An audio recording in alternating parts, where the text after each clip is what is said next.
There we go. Recording in progress. Remember this time.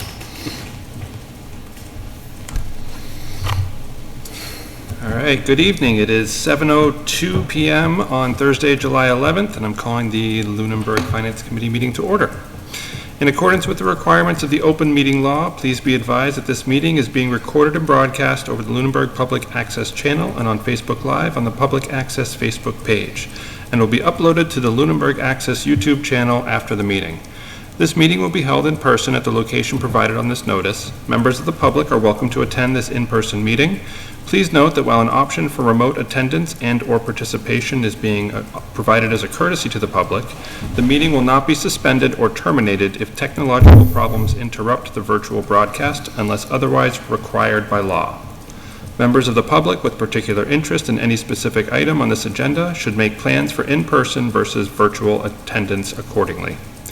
The following information is provided for members of the public that would like to participate in their meeting remotely. To participate remotely from a computer, please use the link below to join the public meeting webinar. From a telephone, dial the toll-free number 888-475-4499 and enter webinar ID 881-3627-4720. This agenda lists all the topics which may be discussed at the meeting and are those reasonably anticipated by the chair. Votes may be taken as a result of these discussions. Not all items listed may in fact be discussed, and other items not listed may also be brought up for discussion to the extent permitted by open meeting law. Would you please stand for the Pledge of Allegiance? Pledge allegiance to the flag of the United States of America and to the republic for which it stands, one nation, under God, indivisible, with liberty and justice for all. Are there any announcements from the committee this evening? The only announcement that I have is Mr. Passios is remote this evening, so if we have to take a vote, it'll have to be a roll call vote. Other than that, Mr. Passios, do you have anything? No, I'm good for right now. Thank you. Okay. All right, is there any public comment from the public? I don't think we have a public. No public. Any public comment from the committee? All right, moving on. Our final town manager meeting report. Do we have one?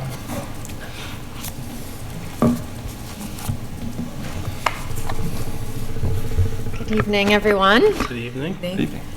So I'll just recap like I usually do, prior select board meeting updates that I give town manager reports on, in case you missed some, or just a recap for the public as well. It's a good opportunity. At the June 18th meeting, I gave an update that we had a construction kickoff meeting for the Flat Hill Culvert project, and we met with that contractor, and the bridge will be closed starting in October, and due to the water level being lower, and is estimated to be closed for about 2 months. And if you remember, we had received a small bridge grant for that project in addition to the appropriation funding. The police department received a grant for $206,000 for a mental health co-response clinician.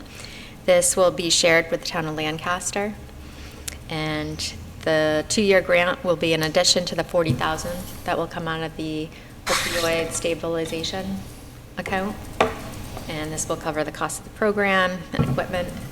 And so we many thanks to the staff, especially Officer McNamara, who put a lot of effort into that grant application. That doesn't fully cover the cost though, right? It was the supplemental cost above and beyond the $40,000? The $206,000 is for a 2-year program to cover the cost. All of the cost? Including the $40,000, so it supplements. Okay, that. So we're not going to get that back? But we No. never were? No. Because we have to put the money forward, that's in addition right? to it, Okay. right. Yeah, so the grant also covers equipment related to the Okay. action. So. Does that mean we'll have to reapply in 2 years or potentially roll it into the omnibus budget? Likely, but there's additional opioid stabilization fund money that you can look at, whether you want to continue the program and put it Okay. towards that, and that would be appropriated at a future meeting. The law has since changed when we made that vote, because it wasn't, when those funds were received, the law didn't allow for that to go in a revolving fund, basically. We had to create a fund. Right, so put we the money in. created the stabilization fund as a method to, so those funds wouldn't close out, because if we didn't, we would have had to appropriate those at that time. And since then, it has changed. So the town could change that at some point if they wished. To a to revolving change- account? Right, Okay. how other communities are doing it. Update on bids. We received 2 bids for landscaping services on June 11th, and that award went to Lakeview Landscaping. That's for facility and park grounds. We received... That's not who we have now, is it? No, so that ended June 30th, Okay. was our prior contractor. Lakeview took over on July 1st. On June 12th, we received 1 bid for the hazardous materials cleanup at the Woodruff property. It came in over our $100,000 appropriation, came in at $185,000. So we are currently looking at if we can negotiate a change of scope for that project with that bidder, so we can start with work and then rebid. What was the bid versus the appropriation again? I missed it. 100,000 was the appropriation, Versus 180. and 185,000 was the full scope. Where the first time we put that out to bid, we didn't receive any bids. Is there a possibility that we just underestimated, or that it's been so long since we estimated that No, we... that's reasonable? Maybe slightly. Okay. 100 and, I think our estimate was between 100 and 125 maybe. Okay. But... Not almost twice the price. Because there's such a limited type, group of people, contractors that do that type of work or have that equipment to access that topography, you're limited to what you're going to get for responses. Who was the bid from? I don't have that written down, so I'd have to get back to you on that. It was a contractor that was familiar, or our consultant was familiar with that contractor, having done work with him before. Was that an advertised bid? Yep, Can you send me that, please? I can have Julie do that. Yes, have Julie send that to me, please. Thank you. The library solar shade invitation for bids, that's a project that's currently out to bid, and that is due July 31st. July 31st. The trash and recycling services bid is currently out. That bid was initially due July 17th. Due to the number of questions we were getting, and we need to put out an addendum for questions, it's going to be extended to July 24th, so a week. Have we received a number of companies There interested? are a number of companies that have requested we're not a number, a small, Yep. but. More than one. More than one. Yep. So that's a good sign that we're getting multiple requests and questions on it. Are they all within the same scope of what we already have with the bag system and the single? Yes. Okay. So nobody's coming forward with other solutions or anything? Or it's not in the scope of That the they would have to bid? comply with the bid Right. requirements. Okay.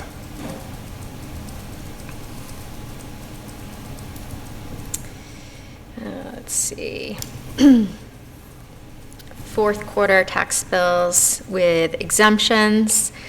The assessors put out a letter to property owners that had exemptions on their fiscal '24 fourth quarter tax bills to address an error that was in the total taxable value that was caused by a SQL area in the town's accounting system, or accounting software.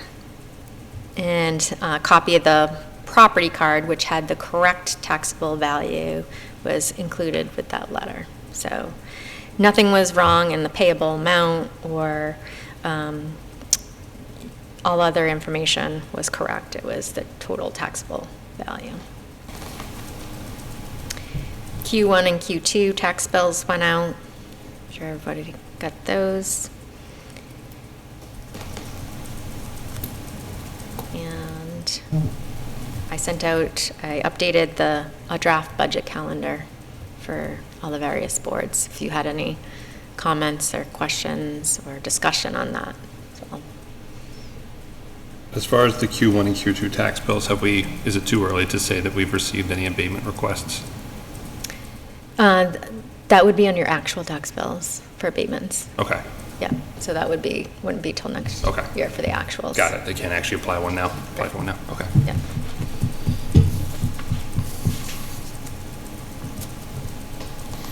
Any questions? I do have one question. On the grant services, I think you were going to come up with a procedure or policy, or not a policy, I guess, but a documentation on how to use that. Have you done Tip- anything on that? Tiffany did reach out to me, Yeah. and we were supposed to work together on brainstorming, and neither one of us have had. Okay. I was on vacation for a week and a half, so. And she's in Cape Cod now. Okay. Okay. But I did reach out to my association, listserv, and no one has responded with any kind of template either, Okay. so. They were interested in our results, if we got any feedback, so. We get to set the precedent. See, we have to, yeah. Yeah, consulting. Pave the way. A new revenue stream for the town. Any other questions? Dave, any questions? Nope, I'm good, thank you. Thank you. Okay, Thank you. thank Do you you. want to stay right? I put you on first, just in case you wanted to Okay. leave for the Sure. financial policy manual draft Oh, discussion. yes, thank you. I printed mine out, all 90 pages. I did not. I was at work. 99 pages, I think. 90 pages.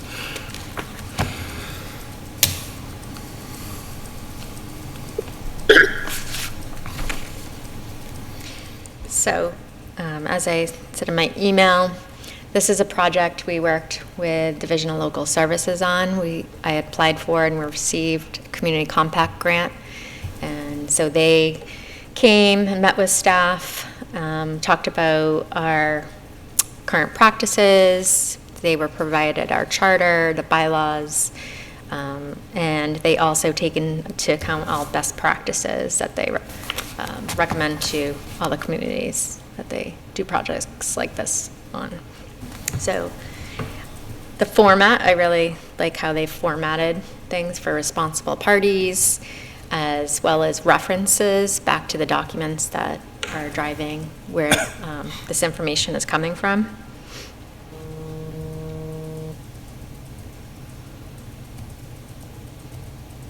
And I know it's a comprehensive document, and that's what I kind of put out there early on, was what you'd receive would be pretty comprehensive, a lot more information than we currently have policies on.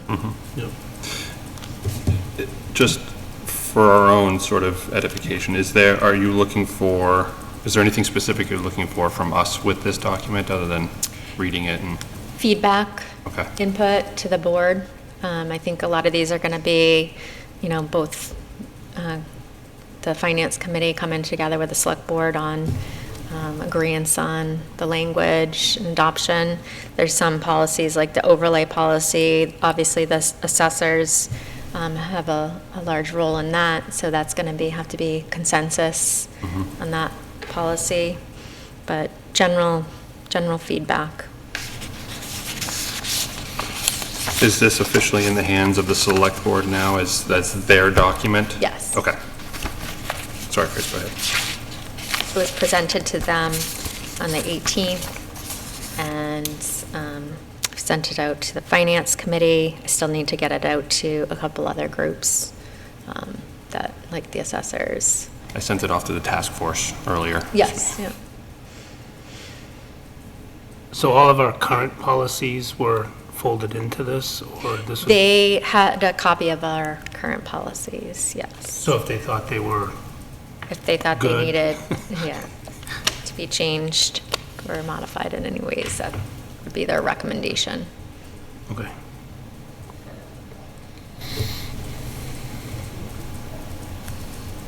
So would the intent be that there would be some markups to this, and then the select board would adopt it as our policies? I think it would be good for the finance committee to review them, provide any comments or changes, or, and including like a red line draft. And then the select board can review them. I think it would probably be good to eventually have a workshop maybe on this. too. Okay. But or it could be easier to take it in chunks because it's pretty large. But the intention be that this would be our policies, financial policies? It makes sense that, yeah, this would be the financial policy manual Okay. for all. And then all other financial policies would be superseded to this? Right.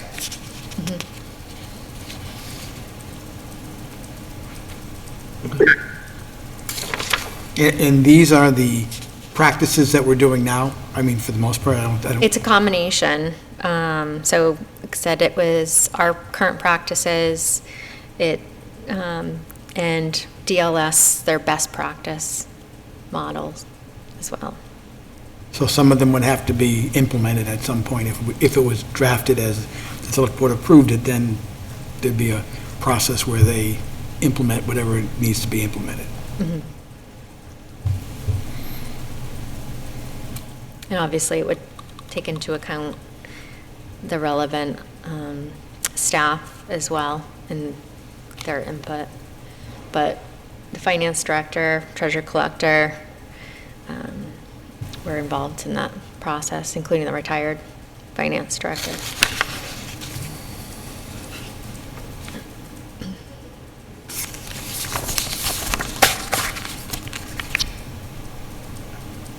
Any other questions for this? I think we'll have to take this in chunks for sure.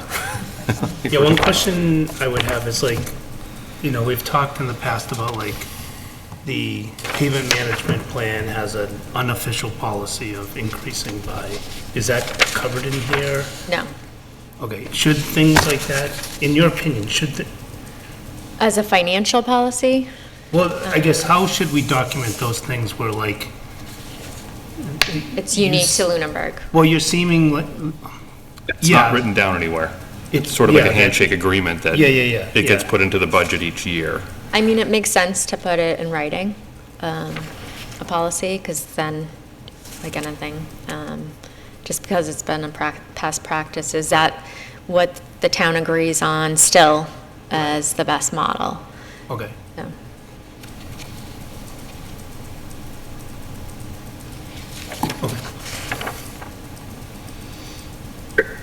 Okay. Thank you. Questions? All right. Thank All right, you. Thank you. You're always welcome back and public comment. You can sit in the visitors section at town meeting. All right, chances are, I guess we're probably not going to talk about the grant writing services unless there's anything that anyone wants to bring up with it.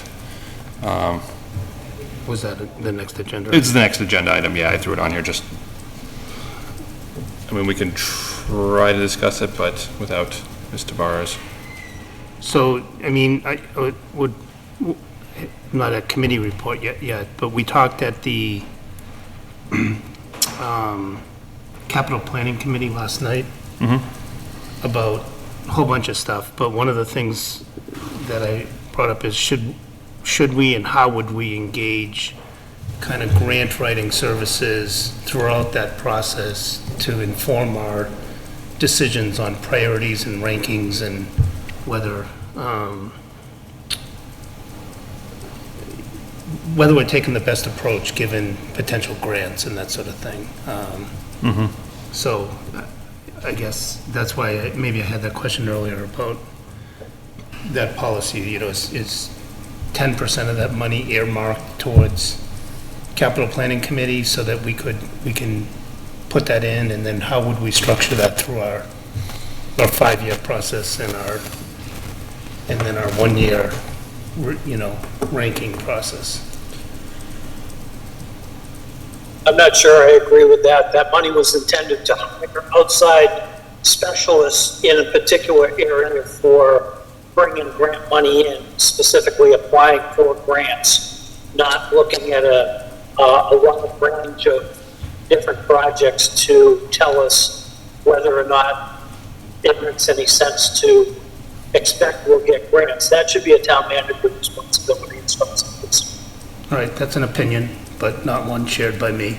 Yep. I certainly brought that up during the idea of it. Yep, Planning is always better than reactiveness. So I think the more you plan for grants and you have specialists that can help you with it, the better you'll be off. So again, I think that gets to the idea of if we have 50,000 a year or whatever it is, how do we kind of segregate that across the various groups? So, It would depend on what the grant is, and if you get the grant, because there are grants you're going to apply for that you're not going to get. what? It depends on what the grant is. It depends on what we're applying for, on how we use it.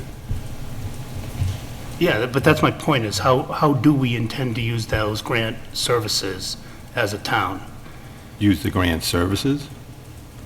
Yeah, well, we have $50,000 for grant services this year. How do we as a town intend to use those services? And I think some portion of that should be in the planning phases of it, and others should be in the execution of it, and maybe others in the writing of them. So that's kind of what I want to get to, is how do we move the ball forward on this? I guess the first place I would start is when you were putting that number together, you did reach out to consultant firms, correct, I believe? The number, no. No? No, we talked about there are different companies that do grant writing services for different specialties. Right. So I do have some names, but the number was what could fit in the budget, basically. Okay, so how it's decided to be spent is technically at the purview of the select board, I would assume. I wouldn't mean, it think was so. under, the general government budget. So it's a town manager then. Right. But what we discussed was to try to create a fair and equitable process where all of it wasn't spent by one department, Right. that it could be kind of an application process and be split up that way. Sounds like another committee. But, having an application would be the first step for boards or departments to request funding. And like we discussed during the process, this isn't to replace grant writing that's already been taking place by different departments on a regular basis. This is in addition to that.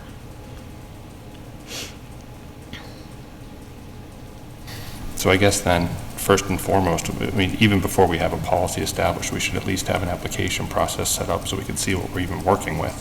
We have no idea how many people are going to apply for how much money or how much time that's going to take. Right. How do you know how you're gonna divvy up funds until you know who's even asking? Yeah, I agree. I mean, I think if a policy were written, it probably would be the purview of the select board.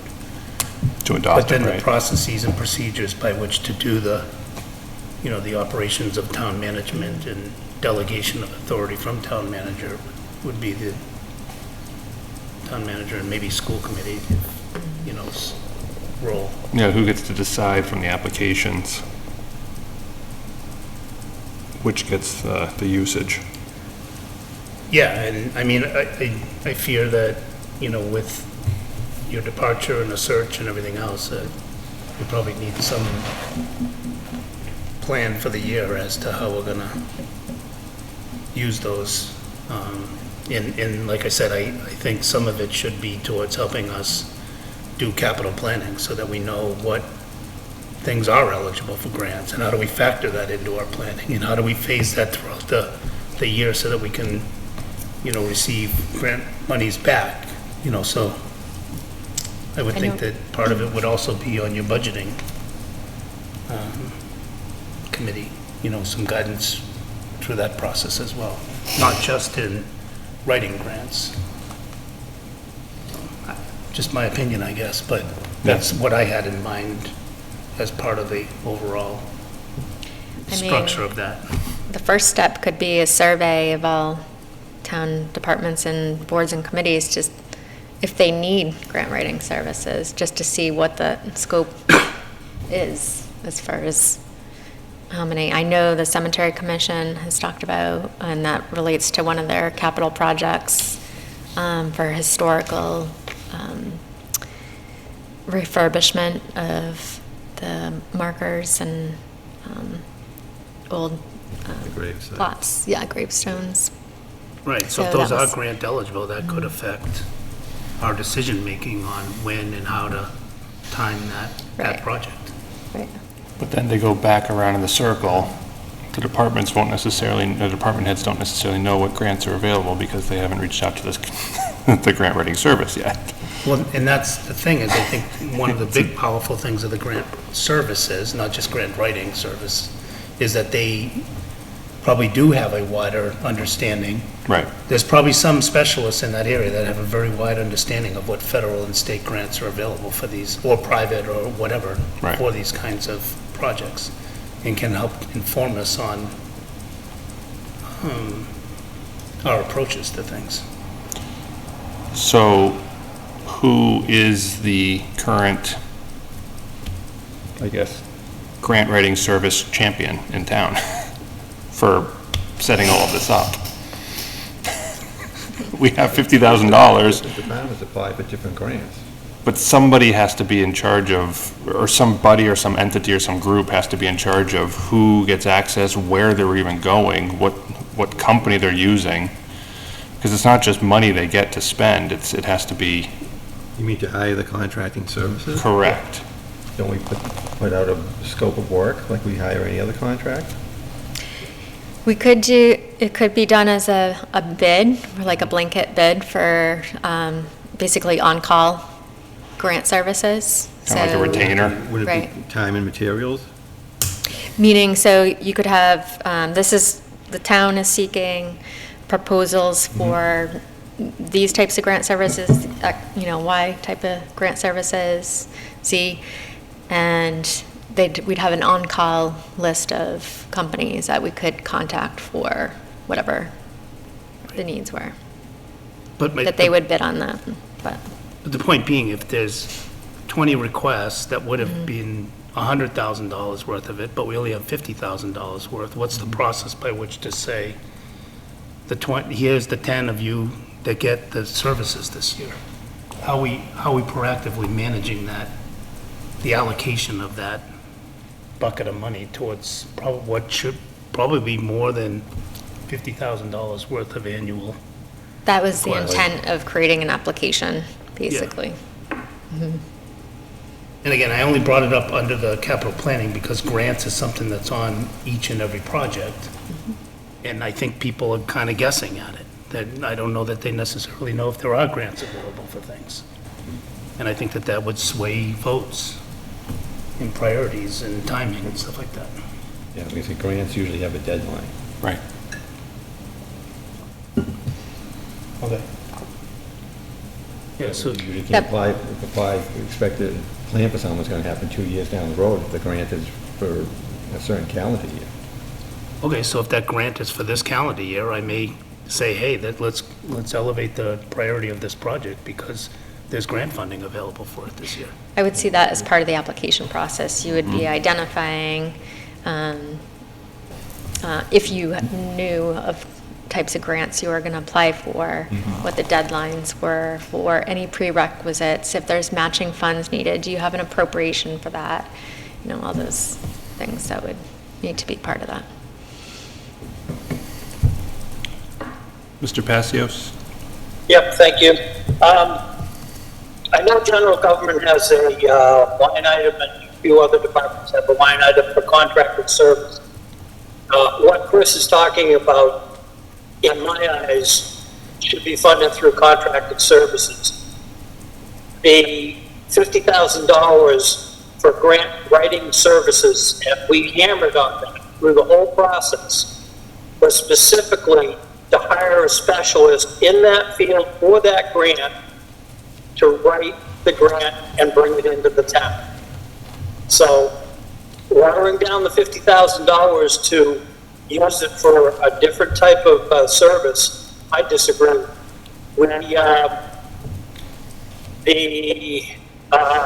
Light Source, Light Smart, who we've used now for a couple of different projects, was funded as a service to help us through. Now with the streetlights, he was a specialist in that area, and we spent, Heather, correct me, I don't know, the original was around 10,000, but I think it went over that at the end of, and I've heard that he's working on something else for us at this time, and I'm assuming that's coming out of contracted services, not out of, a grant or grant writing service.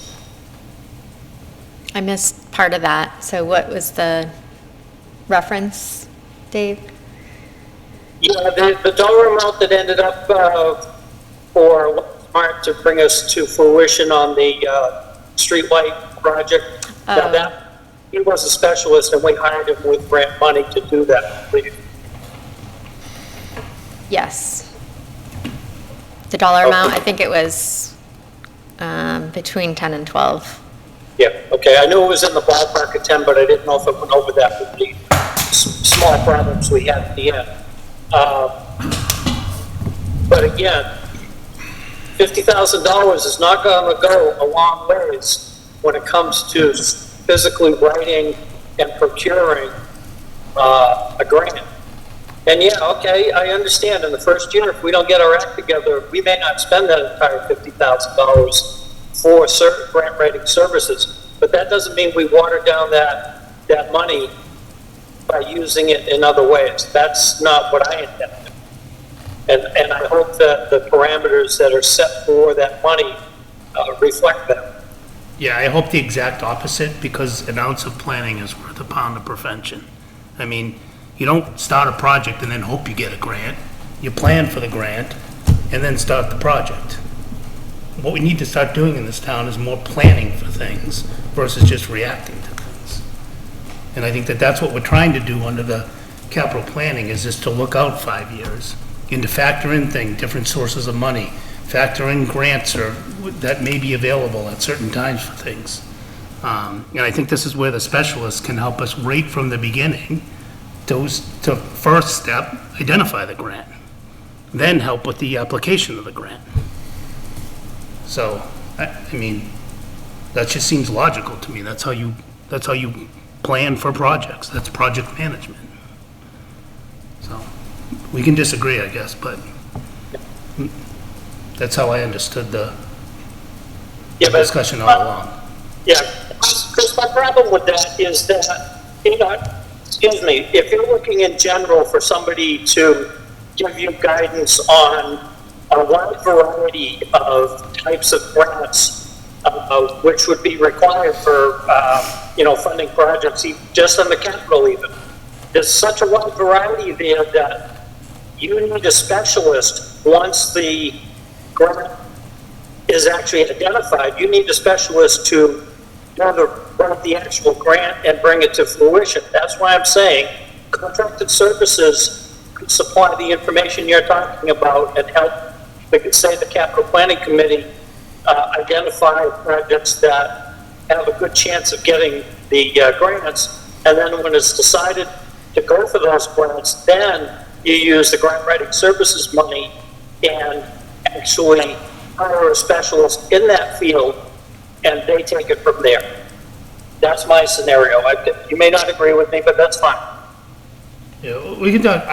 I'm actually having a hard time hearing you. The sound in this room is really bad lately. But anyways, I do think we need, regardless of all of that, some type of procedure and prioritization schema and discussions on how we're gonna go about these, utilizing the grant. So is there anything stopping me from calling Bailey Boyd Associates out of Situate, Massachusetts, who specialize in grant specialists, consultants, and collaborators, and asking them just a general question, is there anything town-related that I can't just make a phone call? Yeah, there's nothing. We're Okay. not promising them any contracts. No, no, not a word of that, just, Don't sign anything. no. Well, I can sign it, that won't mean anything. How far can they go giving information without being disqualified to apply if we put an RFP in? Just- That wouldn't like, as far as asking questions. I just Yeah. asking questions, I was like, Yeah. okay, we have this chunk of money, how do we spend it? What's the process in your specialty to start this process? That's just the first one I found. Everyone else is outside of the state. And it's second generation, so they've been around for a while. Okay. Honestly, Evan, I think more important, the question is what projects, we need a specialist who can tell us what projects we have coming through the pipeline from all departments that have a good chance of being a successful application for grant. That's what we need services for. And then delve into the $50,000 to hire specialists for those that are identified. So again, I see it as two separate things. But we're sort of stuck in this area of, we put the money together for grant specialists, or for grant services. And I think it's going to be difficult to find a company, or I would imagine it's going to be difficult to find a company that's up to date on all federal and state grants available through all aspects of municipal government and schools and everything. I can't, I have a hard time believing there's going to be that many large companies out there that are doing this, or there's some national company that, I don't know if we're going to want to work with a national company if they're stationed in, Utah, and they might have some Northeast consultant. To find a general company that we can contract I don't think that's necessarily reasonable. But at the same time, we don't know from our department heads what projects they think they can get grants for, because we don't know what grants are out there. It's this catch-22 that we need to have some place to start. We need to just pick a spot and go. Yeah, that's again why I think the first step in all of this is to take a strategic look before you get down into the tactics of it. Right. I think some departments are more familiar than others Right. with the grants that are out there. I think one thing I think we want to focus on now, because it's a limited time window, is federal funding grants. So does that indicate that we may want to have a two-tiered approach to this, a federal grant services and a state grant services? I think I have communication through Congresswoman Trahan's office for federal grants that I Okay. can forward to the committee and to Tiffany, so that these be some priority level, areas that departments or the town wants to look at, because there might be low-hanging fruit when it comes to. So that kind of leads into the next question, so we don't miss the federal grant window, as this is your last few weeks in town. Who is going to currently take over if we don't have an interim town manager right away for any of that stuff? Does that fall on the assistant town manager? Does it fall on the select board? I think it's Caesar. Does it fall on, yeah, does it fall on, I don't know. I'm hoping that they have an interim town manager, not shortly after I leave. Have they received any applications yet? They're doing, they've done a review process. Oh, good. And hopefully next week have interviews. Excellent. Okay. If there's multiple grant writing services that specialize in different things, is there a way of kind of getting them all on contract and then placing task orders with them based on? That's what I meant by the on-call list, Okay. like a bid, if we did that, like a list of on-call, you can do it that way. Because Is there you've a dollar- solicited bids, and they'll, how I would foresee it, they'd provide you their rates for their work, and then we could call on them for specific, because Okay. we've already put it out to bid for open advertisement. Okay. And then as part of that, they may say, I'm a specialist in federal Right. infrastructure. Or I'm that could be part of the requirements for submission. It could be how many applications and successful grant applications they've had, dollar amounts that they brought into different towns, all that, those criteria. Okay, and so then if we had a need for services, we could say this is probably Right. the best one, based on this criteria. Right. Okay. Seems like we should be moving forward with something like that. But again, I ask who? Would- I can send out an email to the Procurement Association to see if anyone's done an on-call grant services Okay. bid. Okay. So there's a website, grants.gov, that is supposed to be for federal grants, Yep. Yep. and another one for foundation grants.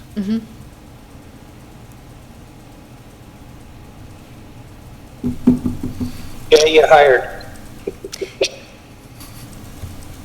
If we're done with that, it made me remember a couple more things. Sure. We have, there is an earmark that should make it through for the Milo Police Department Training Simulation System. And we received notification from the state regarding the Network Gap program funding that we put a letter of support in for Verizon. We did it for both Verizon and Comcast, and Verizon got it for our community. And that's supposed to close the gap for internet connectivity for areas that are deficient. I reached out to our government liaison through Verizon, but I haven't heard back yet from her. What the timeline looks like for that, what the area looks like, what the funding level is going to be for Lunenburg, because it was a number of communities that were part of that.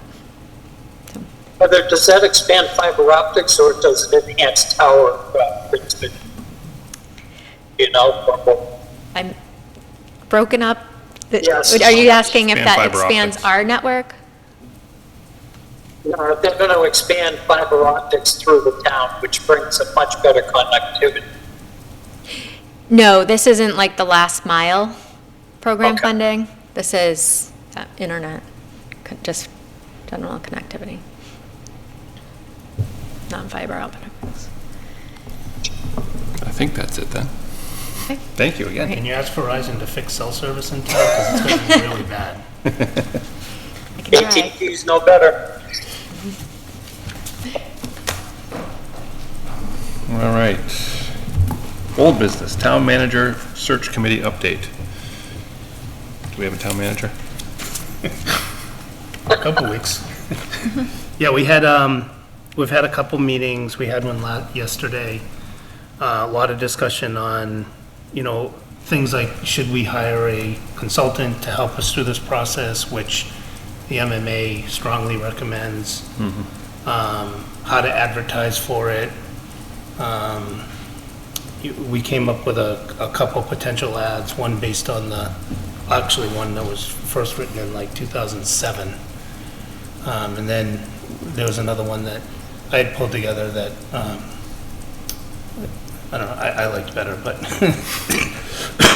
maybe I'm biased. And then, how and where to post it. So there was a thought of trying to rush one out. We held back on that, and I think we want to get the right first impression and get the right information out there.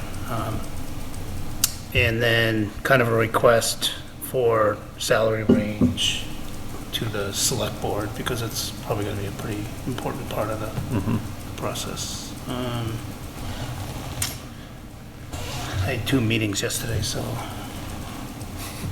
Let's see, Dave, you were there. Did I miss anything? No, I think you covered it pretty well, Chris. Yeah, I'll leave it at that, because anything more would be a public comment. No, you did fine. Thank you. Is there a planned date to get an ad out there, or target at least? I think we're going to talk a little bit more about that at the next meeting, which is next week. Okay. So Okay. Peter took a few actions to reach out and gather some information. So Tim was camping and kind of broke off at the end, lost connections. It's kind of a fun time to do all this with. Yeah. All right, any other discussion on this one? Yeah, real quick, first, through you to the committee, when you're in your deliberations over the next couple of meetings, and you've already, the brakes on instead of rushing into things. Instead of making it last night, I figured I'd mention it to you this evening. Please, your committee, take your time, get what the town needs. Don't rush into it because we're coming up against the 6-month deadline, whatever. We really need to get this right. So that's my personal comment that I hope you can relay to the committee. All right, so Dave, again, unfortunately, you're breaking up, and you can text me offline, but I think what you said is, don't rush into it, let's take the time and Get the right person. get the right person. Is that what you said? Yes, exactly, and I'm really sorry it's breaking up, and I'm going to check with my internet service because this is not supposed to be happening. Okay. All right, moving on to the Budget Task Force discussion. So the Budget Task Force Committee met this evening at 5:30, so we just finished up. We have, just go to those notes. We organized, there we go. And the chair is going to be Anthony Scalambrini, the vice chair is Ezekiel, and the clerk is going to be Renee. So that's the plan for now. For logistics, we are according to the charge, we're supposed to report by the end of the calendar year, which is, if we're meeting bi-weekly, that's about 11 meetings away. So it's a very small schedule. So we discussed other options, whether or not we could do, the chair wants to hold the meetings to 1 hour in length with a hard stop, which I support, and then occasional, maybe 2-hour meetings or so every now and then. There was discussion on whether or not we should do workshop events, where like a marathon day of 9 hours or whatever, and that was turned away mostly because we don't want to sit around for 9 hours, but also partially because it doesn't allow you to kind of marinate on some of your choices and some of the topics. The next meeting is going to be held at the library on Monday the 22nd from 6 to 7 p.m. And I'm sure that there will be an agenda posted for that one pretty soon. We are planning to take other towns' budget task force reports and rip it off 100% shamelessly, and just use it as basically a framework and just plug in our graphs, plug in our situation, plug in our numbers, and then do some work at that point. So Ms. Emke sent out a couple different ones throughout the first half of this year, Hingham and Westford and whatnot.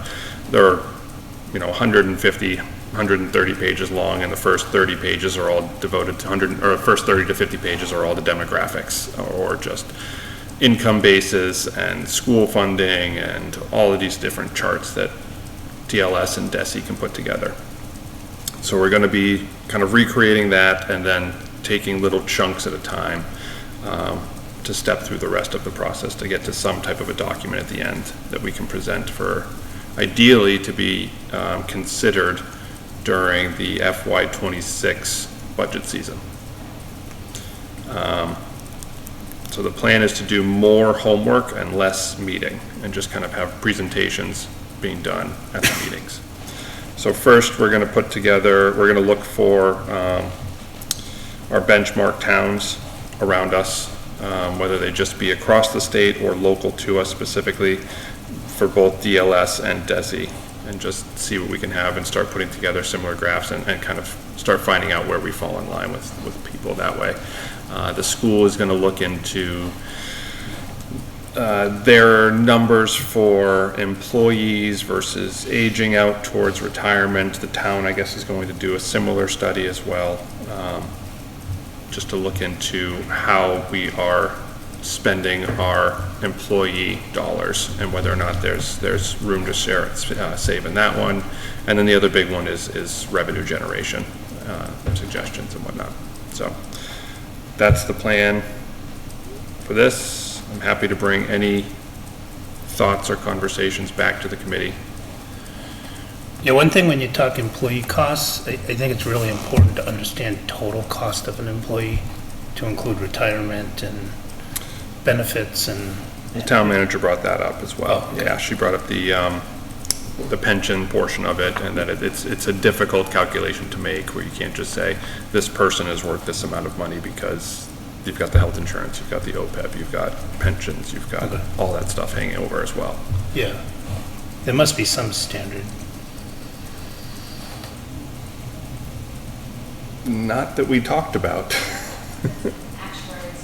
Yeah. Yeah, that's what I mean, like, yeah.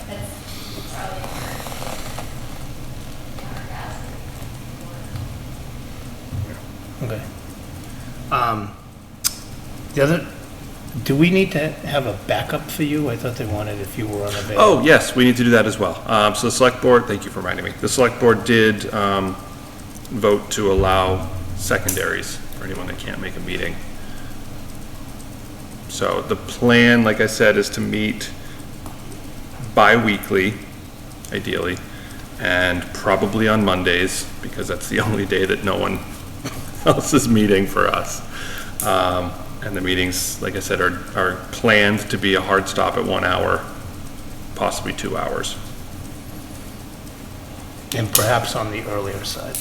starting at 6. Probably. We're doing 6 right now just because we don't want to interfere with the town band over the summer. But I have a feeling, it was originally going to be 7 o'clock, 7 to 8. So my guess is after the next 4 weeks, we'll probably push it to 7 to 8 instead of 6 to 7. So, with that said, does anybody want to be a backup?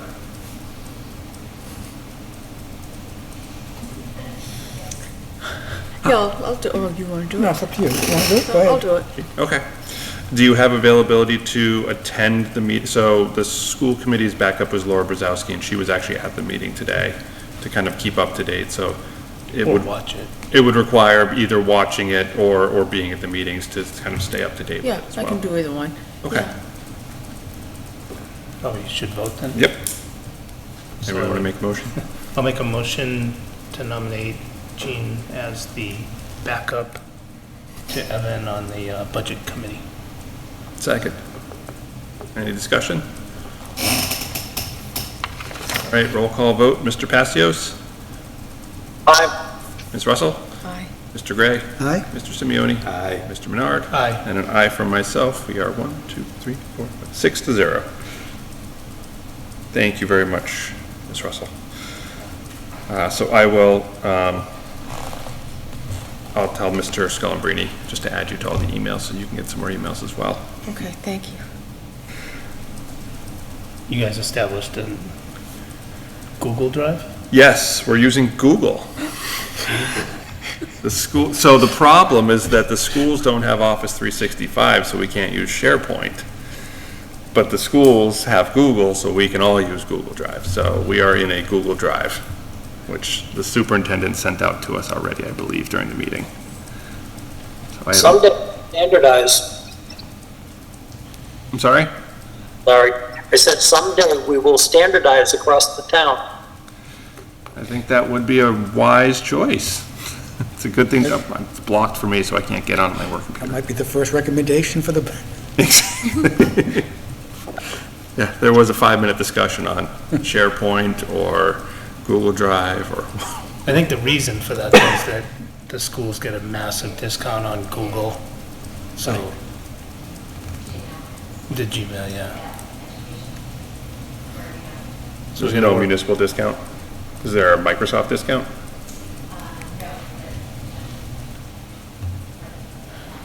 Yeah. Got it. Okay. All right, any other discussion on that one? Excellent. Moving on to the meeting with Rep. Scarsdale and the First Middlesex District representatives and DESI to discuss the school budget issues. So I sent out a letter just this evening that I take no credit for drafting. This is 100% written by Ms. Gilman, so thank you very much, Ms. Gilman, for putting this together. Happy to, actually, let me present it, just so we have it. I'd like to ideally workshop it this evening and actually get it voted on so that it can be, You said you sent it? I put it in the drive. Oh, okay. I did not send it. I'm happy to send it if people would like to I'll send it. go to the drive.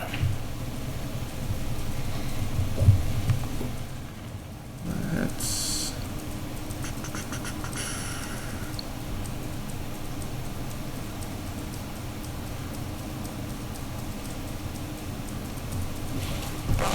oh, this isn't like Teams where you can just hover over a tab and tell it to share.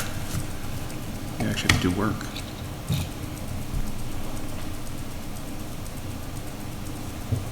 There it is. Okay.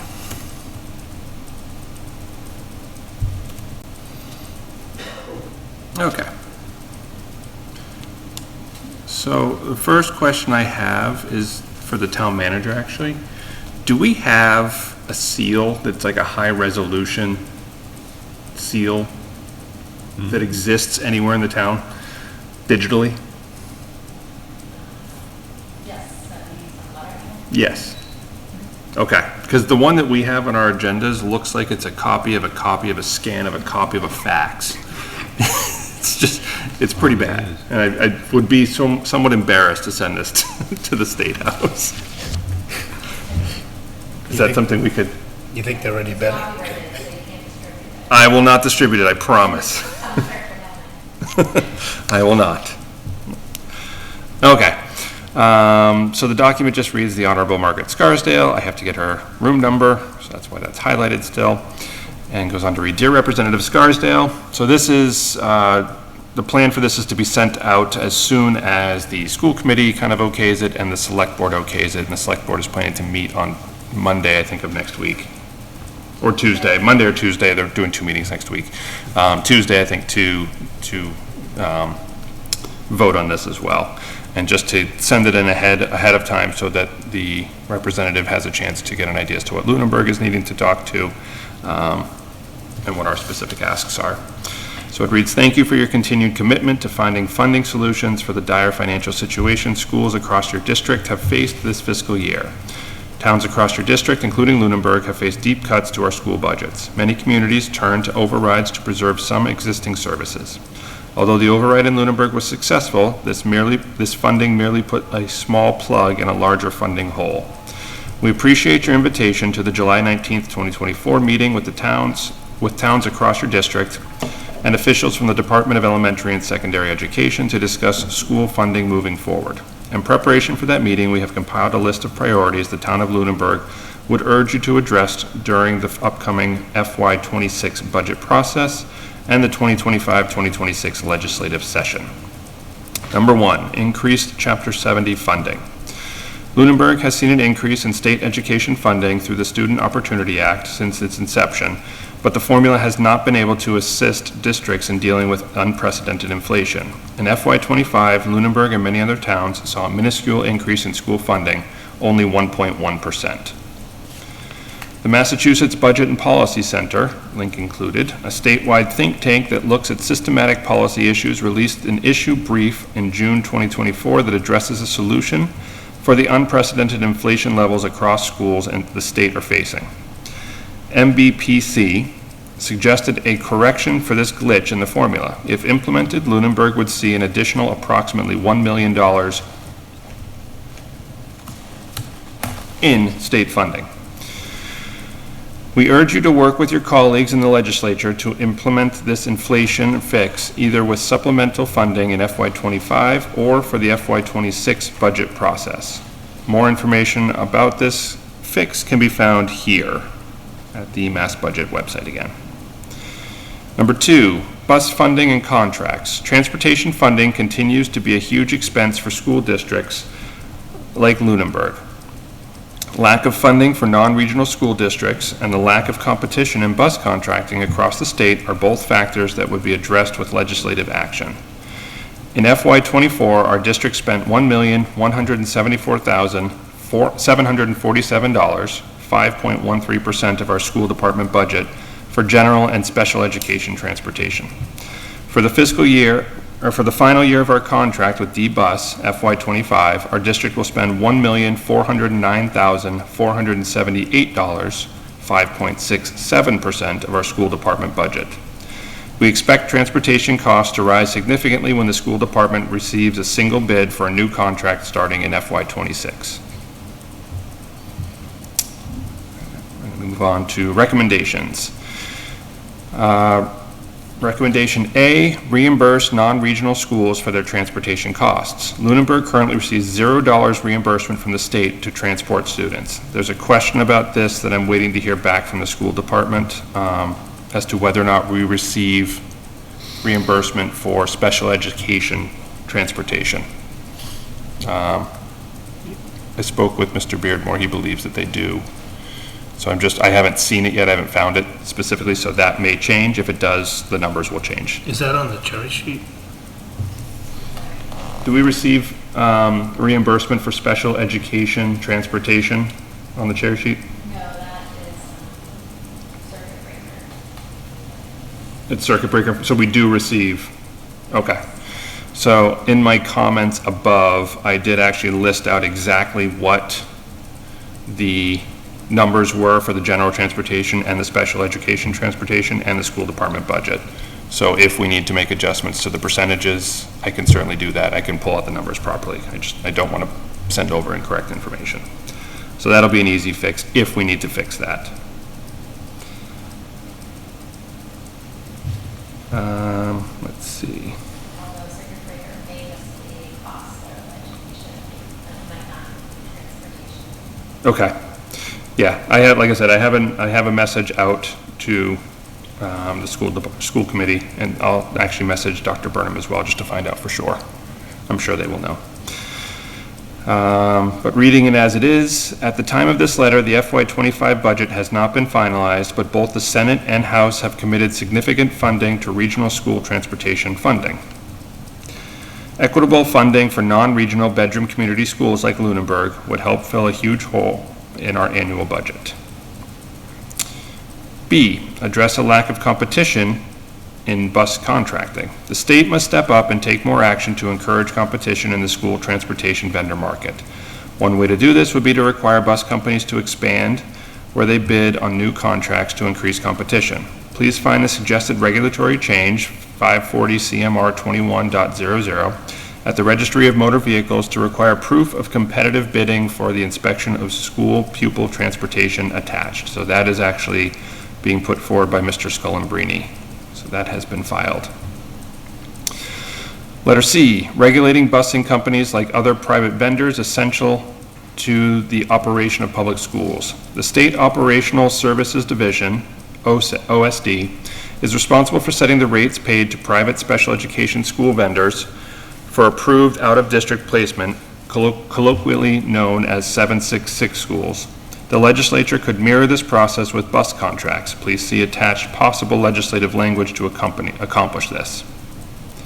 So I suppose we will have to find that language as well. In addition to the specific request outlined above, we are hopeful we can continue to discuss and address the loss of smart growth funding Lunenburg faced this year and additional unfunded mandates that school districts face each year from DESE. It is also difficult to understand where the so-called millionaire's tax revenue is going, as many leaders in Lunenburg thought this funding would help buoy schools' budgets for years to come. In closing, we know that the only constitutionally mandated function of local government is to offer free and fair education to its students. We are grateful for your continued commitment to addressing the needs of the children of Lunenburg and throughout your district. Sincerely, everybody. Was there thought of CCing Desi on it? No, but I could certainly, I don't see any reason not to. So that they can read it beforehand? I think that's a good idea, yeah. I will make sure to include that in emails going forward to the select board and to the school committee. It will be CC'd to Senator Cronin and to Representative Kuchmarek as well. Do we want to take it kind of from the top before the number one, see if there's anything stands out, anybody disagrees with, wants to change? Nope. Right. Issue number one, the Chapter 70 funding.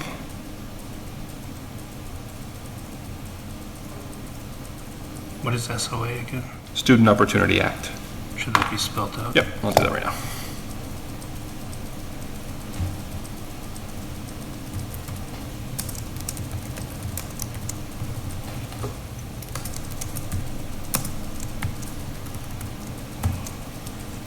Something I can spell. Okay.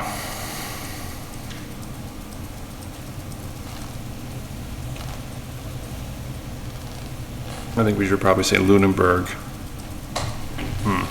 I'm concerned that the last sentence in that paragraph indicates that other towns and Lunenburg all got 1.1%. I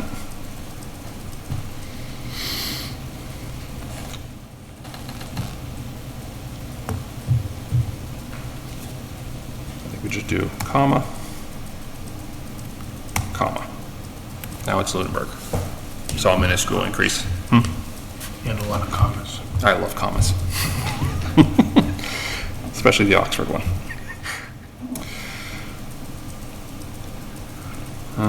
Right, moving on to the bus funding and contracts. Again, like I said, if we do get tuition or transportation reimbursement for special education, I'll deduct it from the 1.17 million and the 1.409 million and change those accordingly and the percentages as well so that they match up properly.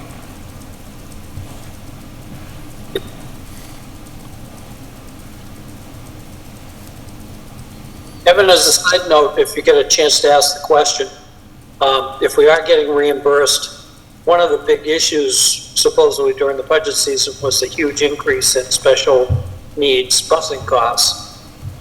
Is that a percentage of the total, which means if our cost went up dramatically, our reimbursement should have gone up proportionately?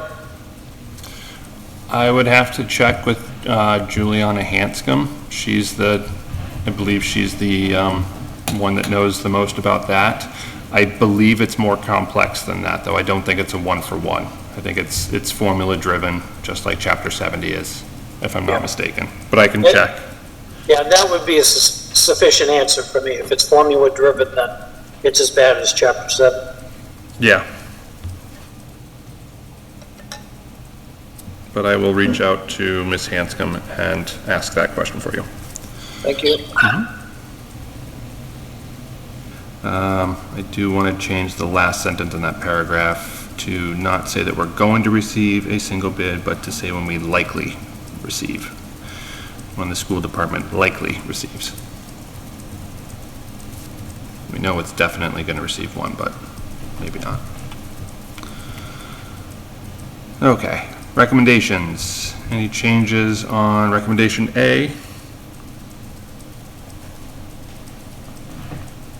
No. Anything on B?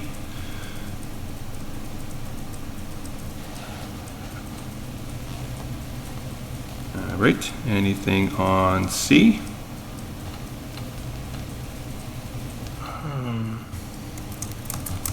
I guess I don't know a lot about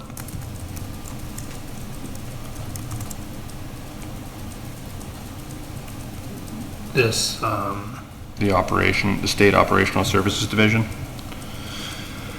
Yeah. I mean, I think when you get to a point where it is primarily one company bidding on something, you do need to have regulation over that, because, Right. even as a defense contractor with multiple that bid on things, we're highly regulated in what we can do, so, Right. perhaps these busing companies need to as well. Break up the monopolies. Right. I will ask for that attached legislative language as well and circulate that too, just so we have a better Maybe idea. that's what it's saying, I just don't know. I don't know either.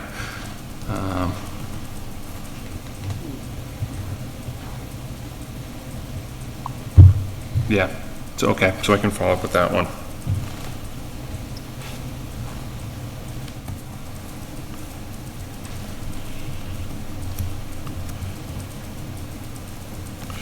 All right, lastly, just the 2 paragraphs about the other requests that we have.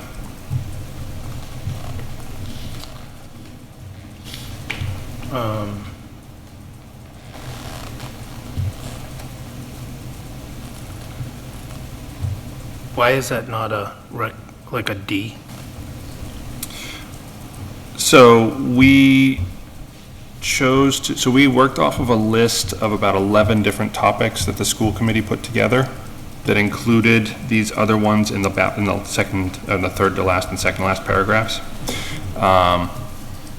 But so that we didn't overwhelm the representative with requests, we chose to focus on 2 primary ones, which was Chapter 70 and busing, and then gave recommendations to address those 2 issues. And then wanted to make sure that we still outlined the other requests that Lunenburg has. So they're not lost amongst all of them, but they're not we don't have a 15-page request list.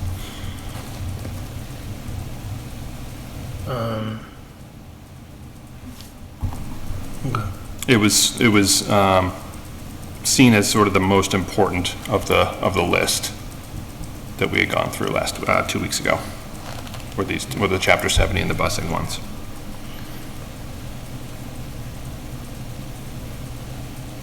Is there anything that Lunenburg could do, either on purpose or just by chance, that would get us smart growth funding again? We would have to have more, I believe it's more lower income students and the smart growth district again. It's all it came down to. It was a student count. How many are we off by? Like 2, we had like 5 and it was like down to 3 now. It's a small number.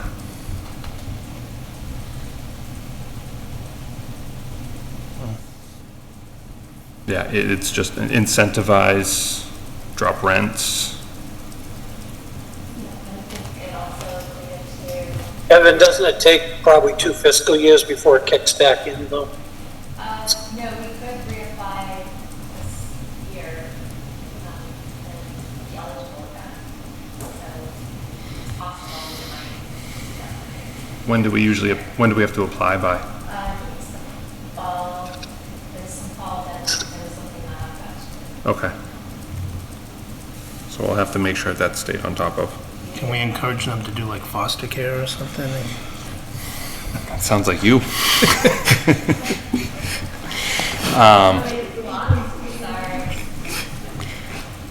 Yeah, I'm not entirely sure. Everything that I had heard was it's just our smart growth district, are the number of needs-based students in the smart growth district dropped below the minimum. So I don't know whether or not that's just priced out of town or coincidence or whatnot.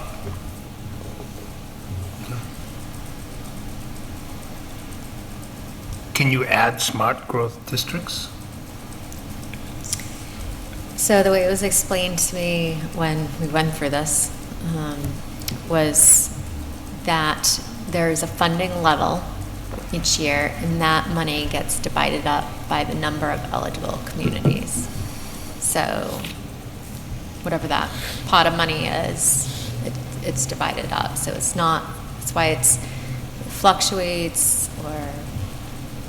But it's usually just change. been two communities, right? Us and like Lincoln? Lakeville, but this Lakeville. last year, there was another community, possibly two that were eligible. Okay, You have to have adopted the smart growth district to be eligible, and that's why the Tri-Town, when that development went in, was a, is that different from 40B? yes, it's 43D, I think. Okay, but can smart growth and 40B exist at the same location? That's a zoning question, I don't know. Got it, okay. So Tri-Town was not built as 40B, correct? No. It was built. It has, I think, affordable in senior housing. Right, but not 40B specifically, No, I don't think that was a 40B project when it went in. right? Okay. There were some other ones What's in town like 40R? What's 40R? Wasn't that a 40R originally? That's, yeah, it's either 40R or 43D, I thought. 40S. 40S, the smart growth. Yes, Yeah. 40S. It wasn't a smart growth. One of when it those started. 40s. Yeah. It wasn't a smart growth when it started. It wasn't? No. Oh, They came back to us and they were going to give us more money to be a smart growth. okay. And then we no longer are smart And we growth? took the deal, yeah. Got it. So not only did we lose the money, but we're also undercounting our 40Bs now. Or under our percentage, okay. So there's no like specific formula change or anything we could ask them to make to that? Like, there's no recommendation we could add to this to say we recommend you change your, I'm not familiar with 40S well enough to know. I've gone off of just think- what, What I had discussed with the commissioner that time was because it's a reimbursement program, maybe seeking them to change that as a number on our cherry sheet because it's reimbursement, where that number is a huge fluctuation in our estimates, that it's not known until mid-year whether you qualify. So to lose that off the top and plan on that, it's not like a few $1,000s that could change with charter tuition reimbursement or, those accounts that do our reimbursement as well, but they don't fluctuate like this one did.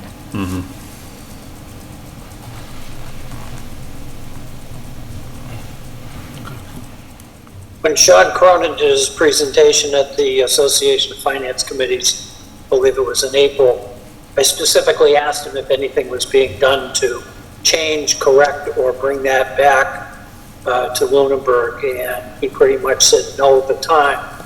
So it's probably going to take a few towns, or at least us, pressuring them a little bit to do something. As Heather said before, we reapply this year, it's a reimbursement for next year if we qualify. So that would be applying 25 and, if I got this right, applying 25 and the reimbursement would come into our coffers in 26 if we were eligible. should And we add? there was some comment about being held harmless 1 year into ineligibility, but I don't think that was going anywhere either. no, we're not a hold harmless community. No, but I mean for that specific program.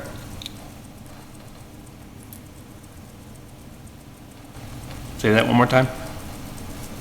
I mean for that specific program. I'm not talking about Chapter 7. Oh, okay, gotcha.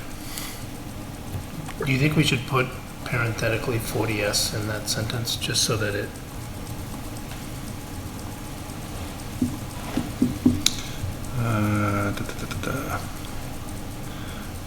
Smart growth, 40S, chapter 40S.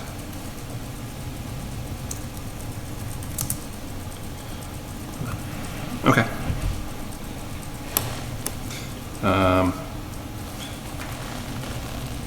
The agenda was shared with us as well. which I believe I sent off to everybody. Did I send it off to everybody? Yes. A few. Oh, So the agenda it's a pretty tight agenda. There's 2 hours. They're going to squeeze all this in. They're going to review the formulas at first. So Desi will go first. Basic review, how they work, what the criteria are used. They're going to go over Chapter 70, the foundation budget, the Student Opportunity Act, Chapter 71, regional school transportation, and circuit breaker. So they will get into your circuit breaker questions. Dave. Then they're going to get into discussion of problem areas, including inflation with the Student Opportunity Act, Student Opportunity Act capped at 4.5%, Prop 2.5 overrides, and then unfunded mandates, specifically transportation, a seat for every child, why they require regional to bus K through 12 when comprehensives are K through 6. So that sounds like the opposite of helping us, but that's what they're going to do.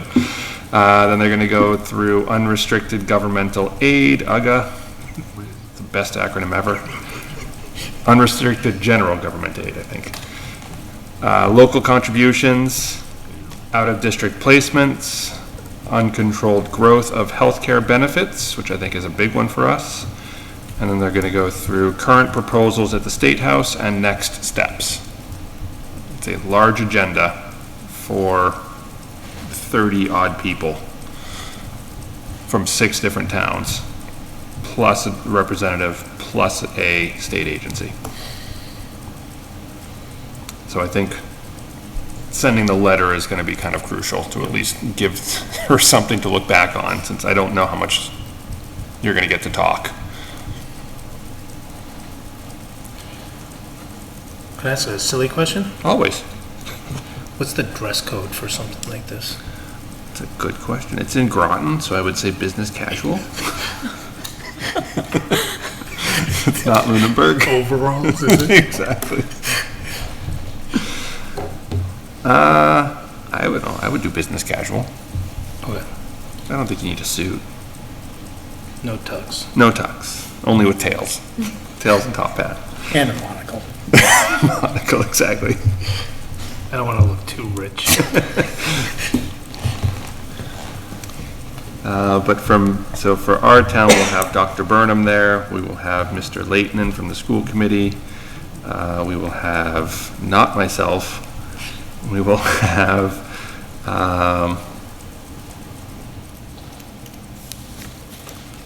Caesar. I don't see Caesar's name on here. I see Miss Lemieux's name on here. Is this the attendees list? Yes. I'm gonna assume that Caesar's on here, but I don't see his name on here. I didn't even look at the. I'm just looking at it now. There's a couple, Miss Gilman's name isn't on here either. I know he's aware of it. We have it on our agenda too on Tuesday. I wonder if he only has it on the agenda because Miss Gilman was messaging him and asking him to put it on the agenda. Okay. So, yes, Mr. Nizzolo, as from the select board, are you going to be able to make it, Ms. Lemieux? No. No? Okay. So I assume Dr. Burnham and Mr. Leighton will be there. Ms. Gilman will be there. Mr. Menard will be there. And anybody else, as far as I'm concerned, can go, but I have a feeling it's going to be limited to just the people that are at whatever table they're at. And it is 9 o'clock, you said? It is, yes. Oh, it's at the Groton Center, the Senior Center and Community Center. So it is no longer at Town Hall.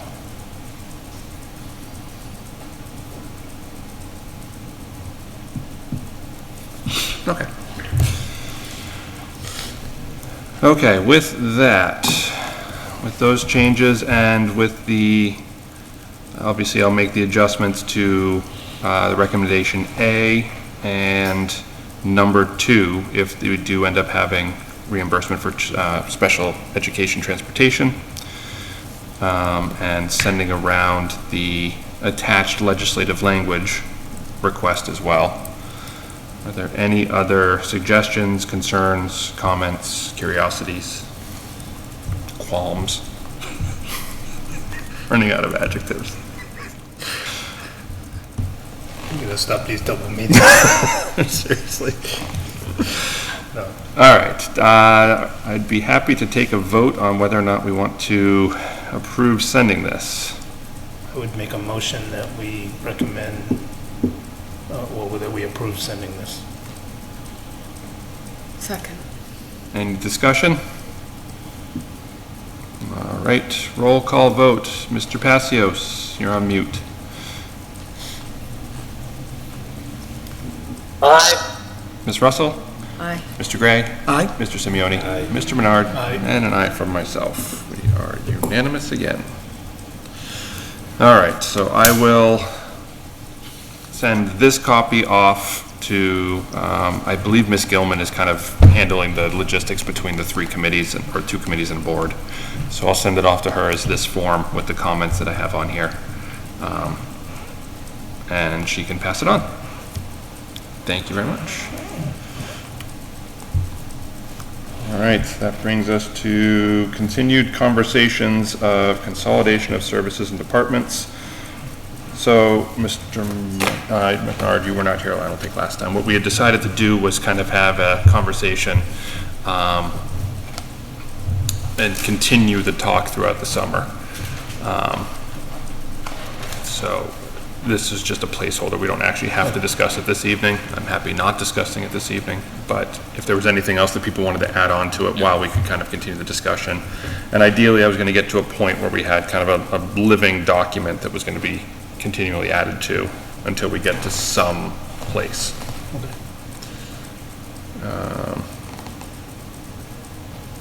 Evan, do you foresee this committee ending up with a recommendation that gives an outline for consolidation that would, after some discussion and study, make sense to us to present to the select board?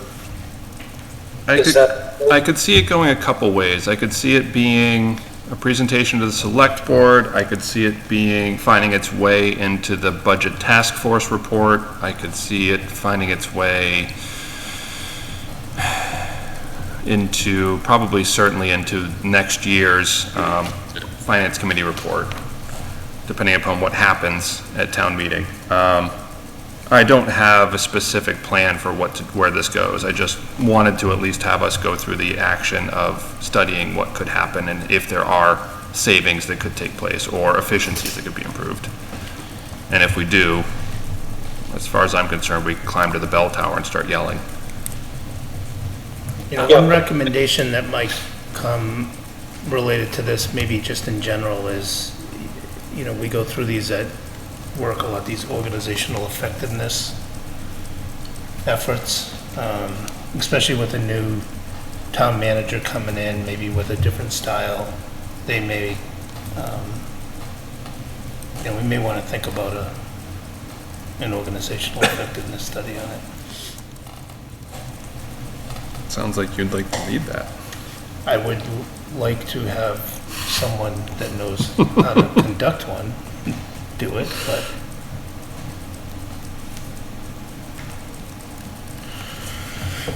I mean, those words sound good together.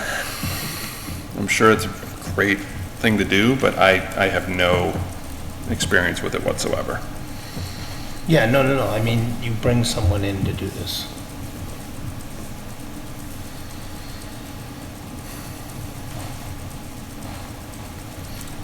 Ms. Lemieux, what does the finance committee have available to just willy-nilly spend money, You have your budget. which we've exhausted entirely? No, you have a new fiscal year, so you haven't exhausted it. That's true. Yeah, $1,000 a year now. Dave was at the Four What is Seasons.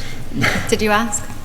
So, for the consolidation and of services and departments, Mr. Menard was talking about in private industry, how they go through, occasionally go through an organizational effectiveness studies. And we were talking about how we don't have any experience with that whatsoever, and you would bring someone in to kind of perform that. So if it's something that we are leading and this is going to potentially cost money, I would not think that we should lead that. I'm not suggesting that. you think that it should be part of the recommendation at the end of it? I'm suggesting that it could be a recommendation. Okay. I can tell you, free of charge usually, I mean, it could be another community compact too. DLS does like a organizational review. It's usually based on your financial departments. They'll look at. There you Okay. go. I love Yeah, that. that was mentioned at the meeting, and I believe the select board is the only ones that can request it of DOS. But, they'll come in and do soup to nuts, whatever you need done, they'll do it for free and give you recommendations at the end. Is that true? It has to be through the select board? Yeah, I haven't heard it through, I mean, that's by town probably. Okay. But whoever does it, I mean, it may be just a recommendation. And it's aligned with the budget task force, I think, right? I think so. How do you Well, that's kind of why I'm, more efficiently, absolutely, it's already been brought up in the Yeah, yeah. budget task force. and if it's a free service, maybe it's something you should look at through that. I think it would be something that would be worthwhile to do and then report on, rather than to suggest doing. I think having something that you can point to and say, look, this study, here's the study, here's how it could affect you, rather than just say, if we do this study, we think we might get to this. Sure, yeah, no, I agree. Okay. All right, I will, send an email off to Mr. Cronin, see if he needs it to come from the select board, or if we can request it, or what the process is, or what they do for all of that.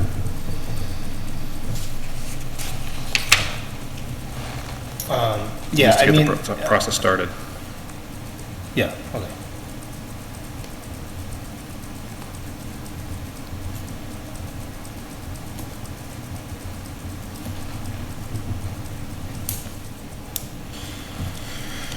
Let's see, we also discussed last week, we just threw it on there, having a single health insurance line rather than having split health insurance lines, in order to kind of make it more clear when it comes to budget season, when hours, increased hours are requested, and some people know what the overhead's going to cost with health insurance, and some people don't know, and what picture are we getting presented to us for a, 5 hours extra time or 20 hours extra time, what's the actual number going to be? Yeah, And if it's all coming out as a single bill anyways, it should be a single line. Unless there's reason not to. yeah, I think you always need to look at staffing in terms of burdened cost, not in, just salary. Right. But if we have that as a number that we can reference from, the town, as it may be, or whomever it is, whatever line it falls under, we can say, here's the overhead when you hit this benefited position, add on this much to whatever the bottom line is that they're giving. Right. And to my understanding, I don't believe the health insurance is negotiated at the school. Do they negotiate health insurance? Yes, They so do. every single collective bargaining unit has a representative on the. But they negotiate as one group, correct? Right, but they're weighted votes, so there's the school, say, teachers union has a rep on that committee, and, DPW, fire, police. Right. Teacher paras, so, yes. Okay. But it's weighted votes, so like the teachers get 200 votes and DPW gets 10? Right, I can't tell you the exact weight of each, do have that somewhere, but It's an electoral college, basically. similar. Okay. So we just need more people. But in the end, whatever that committee negotiates is the set rate, or is the set policy for every employee across the town and schools. The whole town that has health insurance, correct? I can send you a copy of the PEC agreement if that's helpful. I guess my question is having the school department have the health insurance in their budget and having the police department not have the health insurance in their budget. Is there any, I guess, Are you asking if there can be different split ratios between? no, just if Okay. we can pull all health insurance out as a single line in the omnibus budget? I'm not in favor of that, by the way. Like, I think the cost of the school should include the health insurance for the schools. Otherwise, when you look at percentages, it skews it. Then we should include the health insurance for the other departments as well. It essentially is. Yeah. Has it always been just the school side and town side? And actually, the, outside of the school budget, the school retiree costs is in the health insurance line. So it's not fully burdened in the school budget. It doesn't include the retirees. But it's only on the other departments as a single line for the town. Correct, inclusive of school retirees too. Right, so when we see the departmental budgets, when they come forward with us and they say, this is what our personnel cost is going to be, it's not including any health insurance whatsoever. We don't see that until we get to the second to last presentation where that's where we see those ones. If we're adding positions, we identify the cost if they're benefited positions for health insurance. on the Right, no, I'm just town side. saying. I think you should do some kind of side, I don't think you should have line items in all the departments. But I do think perhaps what would be a good addendum to it is, here's the health insurance and other burden kind of costs as it relates to each of the departments. That could be something that's just off to the side.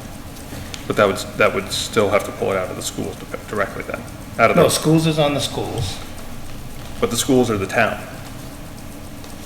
That's what we keep on saying. They're a department budget, yes. Yeah. In the same way that the police is a department and the fire is a We don't get department. to manage their budget. Yeah, that's the problem. Like, But- schools is, you can't manage the school budget at all. Yeah. That is true. There are differences in that regard, but the health insurance is the health insurance regardless. The health insurance doesn't change based on what the school department decides to do. They have no say in what the health insurance is going to be. Well, they have yes, no they do. say, they have We no add- say in paying the bill. Right, but if they add personnel, then it does affect it. Yeah, and they have the most personnel. And the It town changes all doesn't the time. either, because it's negotiated for most of those. It's administrative. I guess- Take care of it. If whichever way it goes, I would rather see it either be all in one line or all lines in each department. I think you're creating cost accounts that would just add management burden on the town side for that. How so? Because now you've got to allocate budgets to each and then reconcile cost accounts, when it's easier to just have one cost account on the, Then isn't it even easier to have one cost account?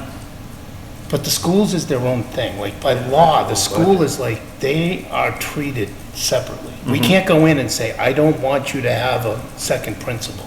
No, The but town has no say into that. you can go in and say, I want to take this money out of your budget, which would cover the cost of a principal. And then they can say, that's fine, we're gonna increase, we're gonna eliminate a sport and we're gonna keep a principal. But any department can do that as well. No, No. no, they can't. No, because it's voted, each of the department's budgets, the police department is voted as a line, health insurance is its own. But at town meeting, we're approving the budget as it is, which comes forward with a single line for each department. And we can, at town meeting, change the police, we could zero out the police department. We could zero out the school department. Right, but we can't zero out the principal line within the school department. We also can't zero out the police chief's line.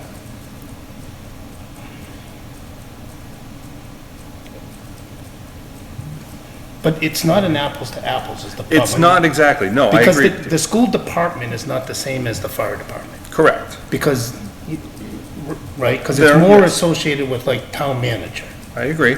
right? So you can't go in and say, I want more money going to elementary schools than high schools. I want to move money there. There's no way for the town to do that. The only ones that can do that is the superintendent, the school committee. Which I think is necessary to offer a layer of safety to the school itself, so that you don't gut one building. When one group of people could come in and say, we're gonna just not pay for Turkey Hill to have a school this year. So it offers a layer of protection, so I can see that. But beyond that, you could slash the budget all you want. The town could come in and say, we're gonna give you half your budget, deal with it. How you deal with it is how you deal with it. How the town manager would deal with it is how the town manager would deal with it if the town came in and said, no, we want to slash the police department budget in half. Well, it's a little different because how the budget is presented at town meeting, it's presented on the town side as these are the positions that are inclusive within this budget. That's what the town is then voting on. To When the that vote level of goes- granularity. You are obligated to spend the money in line L157R if the I whole think it would be omnibus budget. highly irresponsible if it was presented that way Agreed. and there was a reduction in a line specific to X amount of dollars that was identified, that was presented to eliminate. I agree completely, Mm-hmm. but it would be the same type of irresponsibility would take place if you do it at the school level and say, we're gonna cut the level of a principal's salary. No, because the school committee then has the authority to go in and change that after town meeting. It's, their number is voted as one number. They can go after town meeting and be like, okay, we've now decided we can move, we were thinking of cutting this, but this person had to, because of seniority, they were eligible to stay. So there's a little more flexibility there because it's one bottom line. I think there should be insight into the burden costs associated with each department. But I would say that is different than breaking one cost account into multiple cost accounts per department. Because I think it just creates administrative burden to try to manage it that way. You run into the issue then, okay, so here's your issue. If health insurance premiums continue to rise at greater than 2.5% per year, and the burden is placed primarily in the school department budget to carry that weight because they have the majority of the employees on health insurance, so be it, how is the school supposed to make that money up every year if we're limited in town by fiscal responsibility to 2.5% per department, or whichever it It's is? proportional across the whole town though. It's- And the schools has the highest weight on voting for what the health insurance is. We just said it's not proportional though, because it the is. school bears more of the burden. No, not when it, Proportionally though. It's all proportional to head count. Okay, so 4.5% in health insurance income, or 5.5% in health insurance income increase is completely going to eclipse and cause you to be in a deficit than your 2.5% increase. Not proportionally. If schools had 70 people and the town had 30, and it went up by 4.5%, they both go up by 4.5%. Yes, they both go up by 4.5%, but the department lines are different. But your base of that you're dealing with on the 70 is higher as well.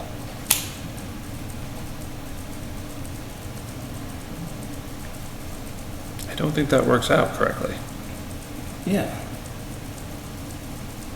Was this, we were talking about in the beginning, I think, when we were going to add staff or talk about additional hours for staff, to have a full understanding of the total cost of that additional staff or additional hours. And I think that is something that both the manager, the town manager, the school committee, and we would need to know to make a valid judgment on it. So if it's, X dollars per hour plus whatever number, we could come up with 25,000 for benefits, then that's the number. And is that, we can then make a value judgment, is that worth, those expenses worth the additional work that's going to be done for the town? And we can make those value judgments. Now, I understand what you guys are talking about, but ultimately, if health insurance goes up 10%, we have an issue whether or not we have these different line items. It's just a question of how we're going to do that. We say, well, it's 2.5%. Well, guess what? We're probably going to have to make other adjustments, both at the town level and the school level, to cover those things that we have to cover. So I get what you're saying, and I don't disagree with anything both of you said, but I think the original thing was we need to have the information about new employees and additional hours to make a value judgment, and that's all we need right now. Now, I can understand the accounting issues of having, I don't know how many departments we have, 10, and having 10 little items. And because you don't know, well, this police officer decided that he's going to use his spouse's insurance this year, then that messes everything up. It's easier to have it in one location, just, But you plan on it anyways with the worst-case scenario. Right, You right. plan on it as every employee is going, every new employee that's moving up to benefit is Sure. going to take health insurance. because that is your cost that could be there. And if it's not worth, if it's $100,000 total cost, and you say this is only worth $40,000, then you're going to say, I don't think this is a good new staff person because we're paying way too much for it. I just think, again, like we did this past year, if someone's bringing it from a part-time to a benefited position, we need to understand that it's not $1,000 difference a year, it's a $40,000 difference a year, or whatever that is. It should just be transparent when those decisions are being made. If we're adding staff and we say, oh, it's only $40,000 a year, well, maybe not. You gotta say it's actually the burden cost. It's somewhere else in the budget accounted for. But when we present it, we need to make sure that that's in there. But I wouldn't go through changing the way that the cost accounts are all set up, because it's just on the town side, because it would just be a nightmare to balance. And I don't know. I still don't see how having it come out of, if it's all getting paid as a single bill anyways. Right now, we write the bill from the town, writes the bill for everything, for the full health insurance, for all 3.5 million of it. The school has to then pay the town after the town has paid the school. So that the town allocates, right, so the town appropriates the money to the school then pays those funds back to the town, so the town can then pay for the school's health insurance. okay, so it's 2 line items, not 14 line items. Right, I'm suggesting one line item. Well, I think, That would then, it would make it such that the schools would say, I can just add people because I don't have to pay for their insurance, the town pays for their insurance. I think you should have an understanding of that, and where the schools is more than half of the entire personnel, probably way more than it. Yes, I think that the insurance line should be in there. In fact, I think retirement should be in there as well, so that we get a full understanding of what the decisions are. I think one of the issues is I'm the police chief. I'm responsible for the police budget.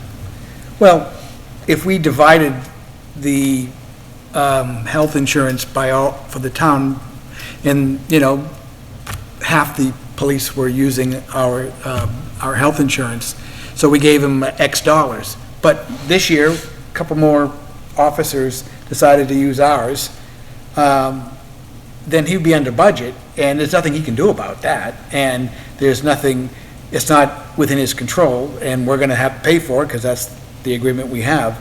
So it's not something that really he controls and we want the chief to be focused on the items that he can be. So I don't see any value putting it in the departments per se, because the police chief isn't gonna be able to manage that. Right.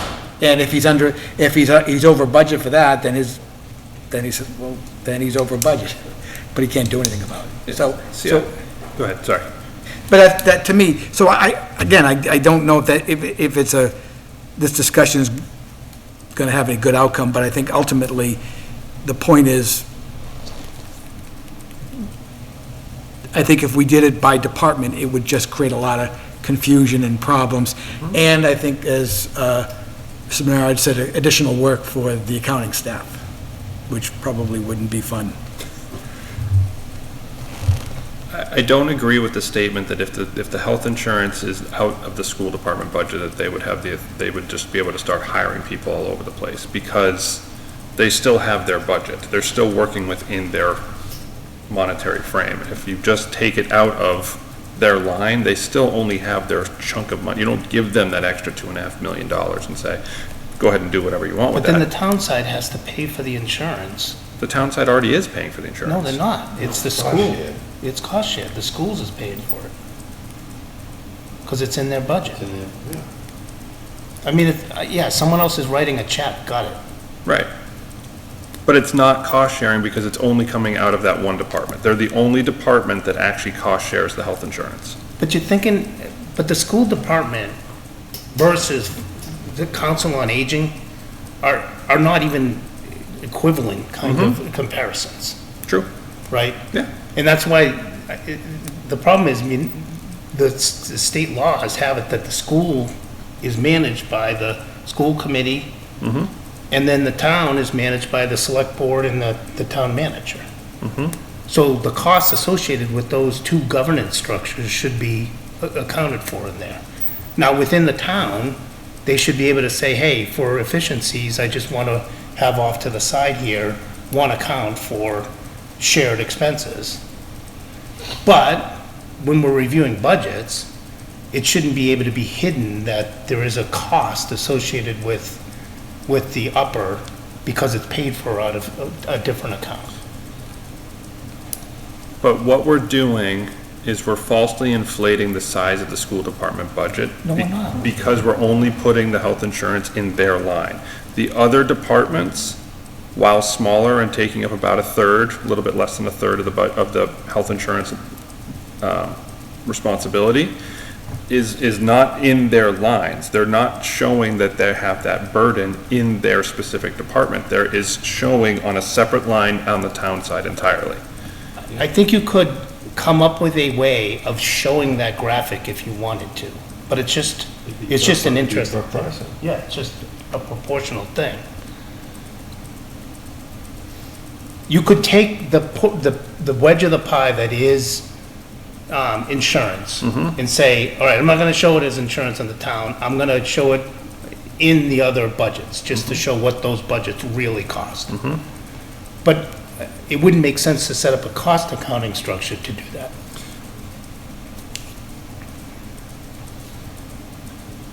So the big issue that I have comes to Prop 2.5 and how you're generating additional funds on a yearly basis for the departments.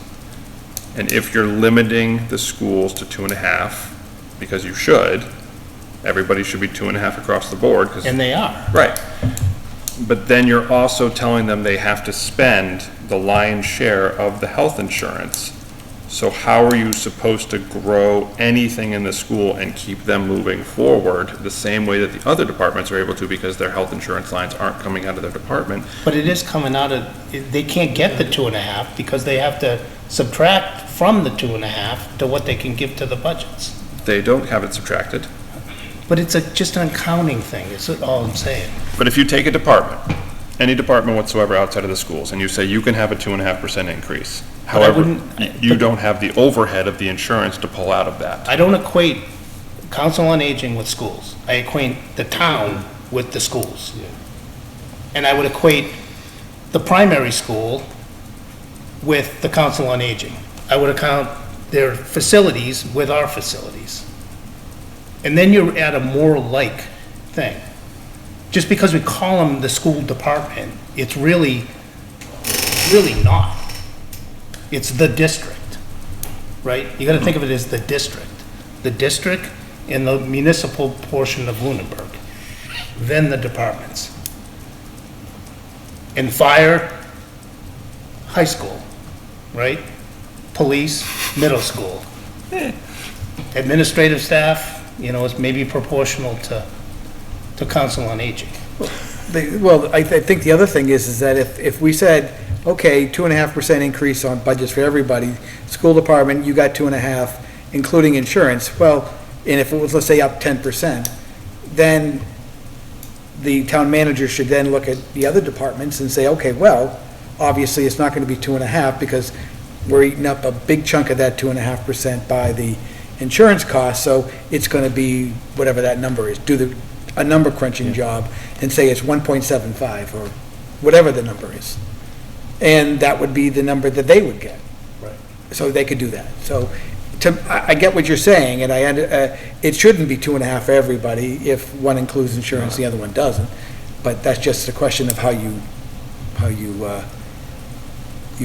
present that. And I think the town manager would have to do that and say, they get 2.5 because that includes insurance. You guys are already, we're going to take that out and that leaves you with this number, whatever percentage it is. And then the town could move on. But it's going to, if it is 10%, it's going to be a problem for both sides. And there'll be already a cuts and problem. things like that. But it's, I am going to do, since last week, I'm going to do a cost analysis on it, just to see. Just a comparison, if we're going to take it as the district versus the district, and see how it affects a 2.5 increase and a 10% increase. And how, if you just do 2.5 to the town and 2.5 to the schools, and do it at that level. And how that tracks over time, how it trends over time, and to make sure that is, if it's unequitable or unsustainable, I should say, it should be that if we're calling the town a department and we're calling the school a department, they should both be able to grow at the same rate with Prop 2.5, under the same burdens. Yeah, I mean, if you're talking percentages and rates, then it all works out. If you're talking dollars, it's not gonna work out, because the schools are 60% of the budget. They get much more dollars, 52%. whatever it is, but, And they just went through this, health insurance was gonna be 6.5% increase. Right. Everybody's scrambling, trying to find money. And it came in, what, 4 point something, 4.6? and the town had to deal with that. The town Yeah. dealt with that as well. I agree. I'll see if I can get that ready for the next time I have a meeting. I should be able to. Mr. Passios, you've been oddly quiet. Everything okay up there? Maybe lose internet. Yeah, it's good. The internet's been in and out once or twice, but other than that, fine. Before I forget to mention it, I think your audio problems on your end are in that room. And we didn't have those problems through the budget season, so I asked the chair to communicate with PAC and find out what's happening to the speakers in that hall. Because Selectwoman Emke texted me a little bit earlier, and out on Zoom, I'm crystal clear. Yeah, I think the speakers in here, you barely can't hear hear it. anything anymore. Speak louder. Yeah, like when Ezekiel talks, I can't understand him anymore either. But when he spoke today live on the earlier meeting, I could hear him clear as day. So Yeah. I just think the speaker system in here is not working anymore. Capital improvement?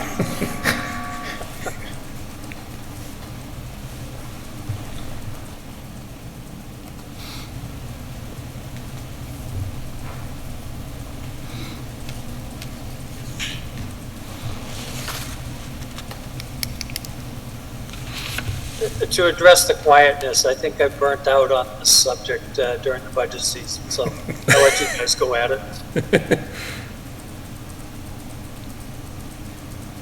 Okay.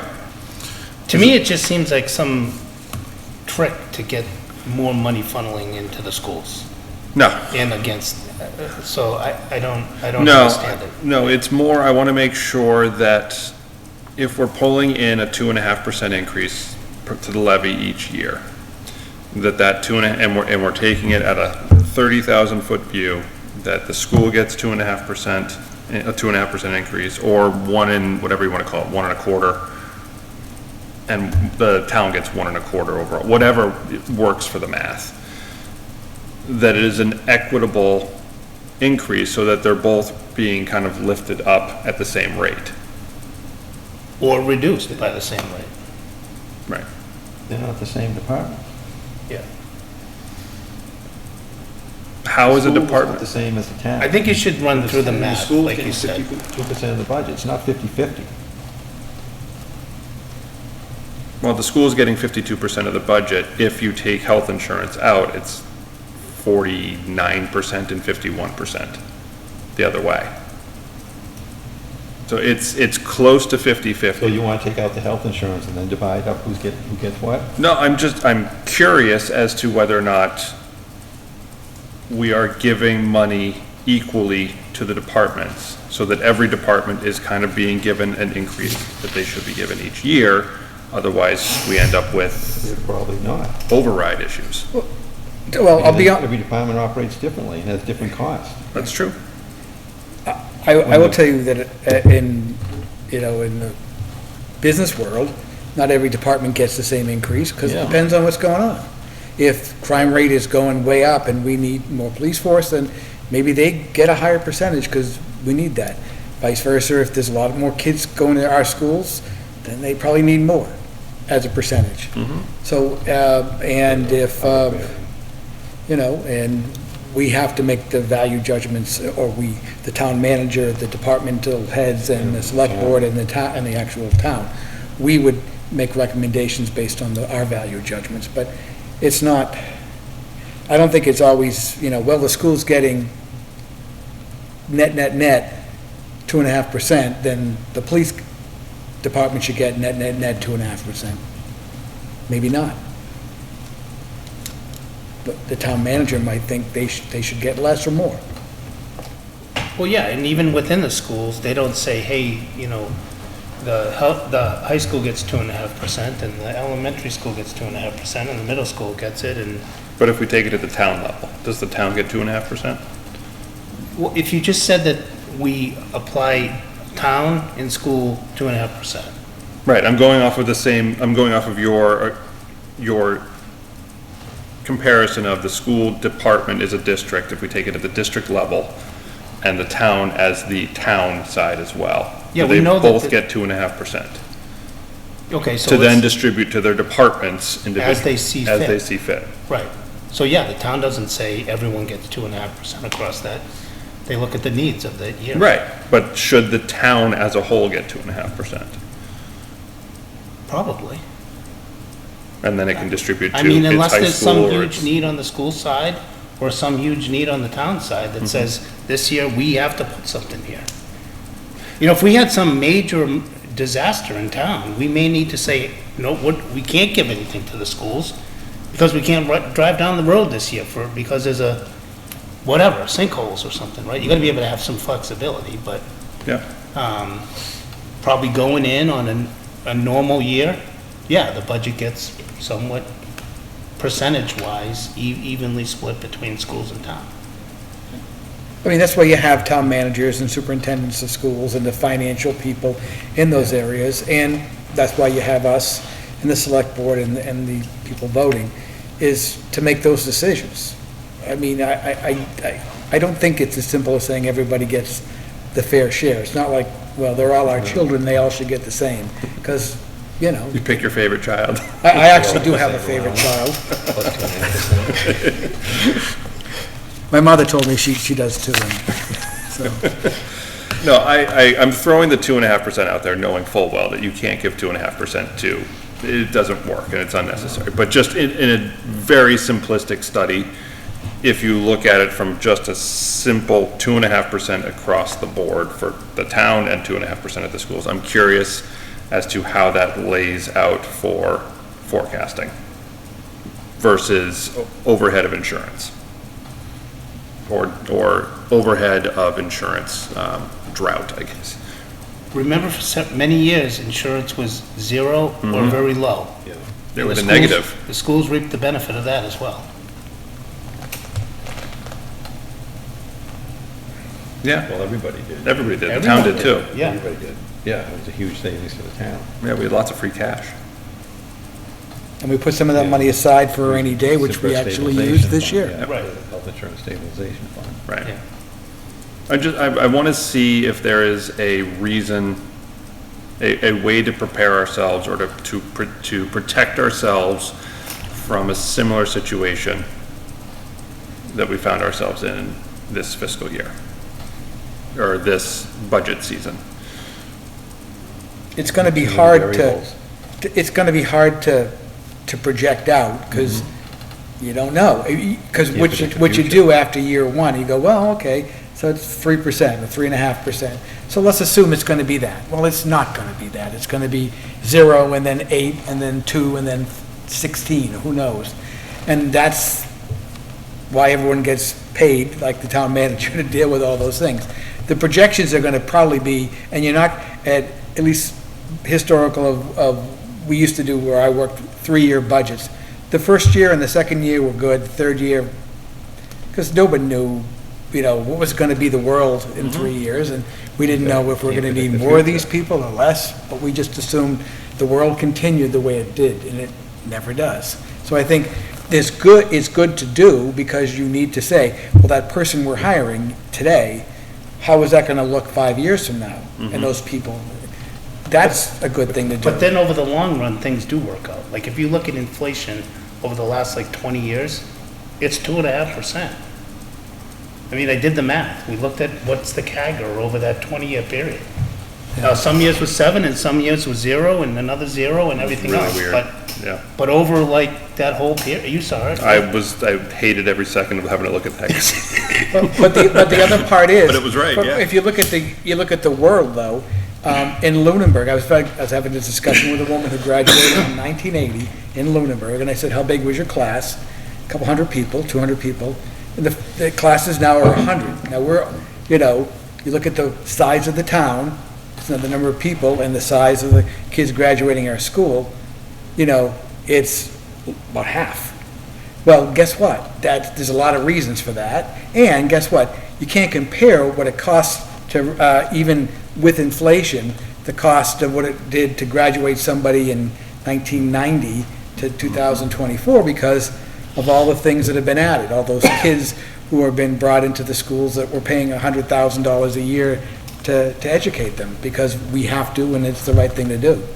So it's hard to know 3, 4, 5 years out, but we don't even have those numbers now. Right. So it'd be nice to have, even though we know they're not going to be that great, but they'll help us make good decisions today and give us a little idea of what tomorrow may look like. But it's not going to, at the end, say, oh, it's going to solve all our problems, because it's not. I personally think it's easy to look 10 years at what it's going to look like, but the variability is in the year to year. And I think the financial policies and the recommendations need to say that just because you have a great year, don't go off and spend $3 million on capital projects. Put some aside, because there's going to be a bad year when you need that money. If you look at the Chapter 70 reimbursements, I just looked at it all the way back to 2009, it averages increasing, I think, 4% per year. Yep. I think, is that correct? It was Roughly? something like that, yeah.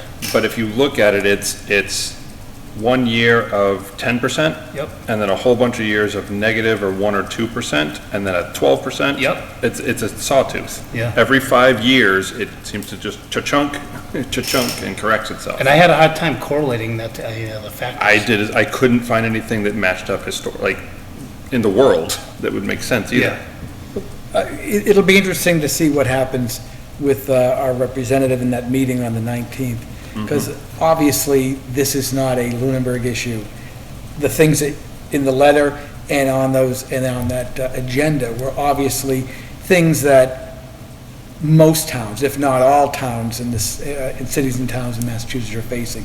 So my guess is that if they're listening and all the reps and the senators are saying the exact same thing, then someone in the State House is going to make adjustments, and maybe next year will be the year we'll have, the 12% increase, then it'll go back to We just one. had it. I don't know, whatever, but I mean, it seems like that's what it takes for them to mess, I don't know if it's the right word, mess up, for them to underfund, and then all of a sudden, we scream, and they go, oh, sorry, and then they fund us more.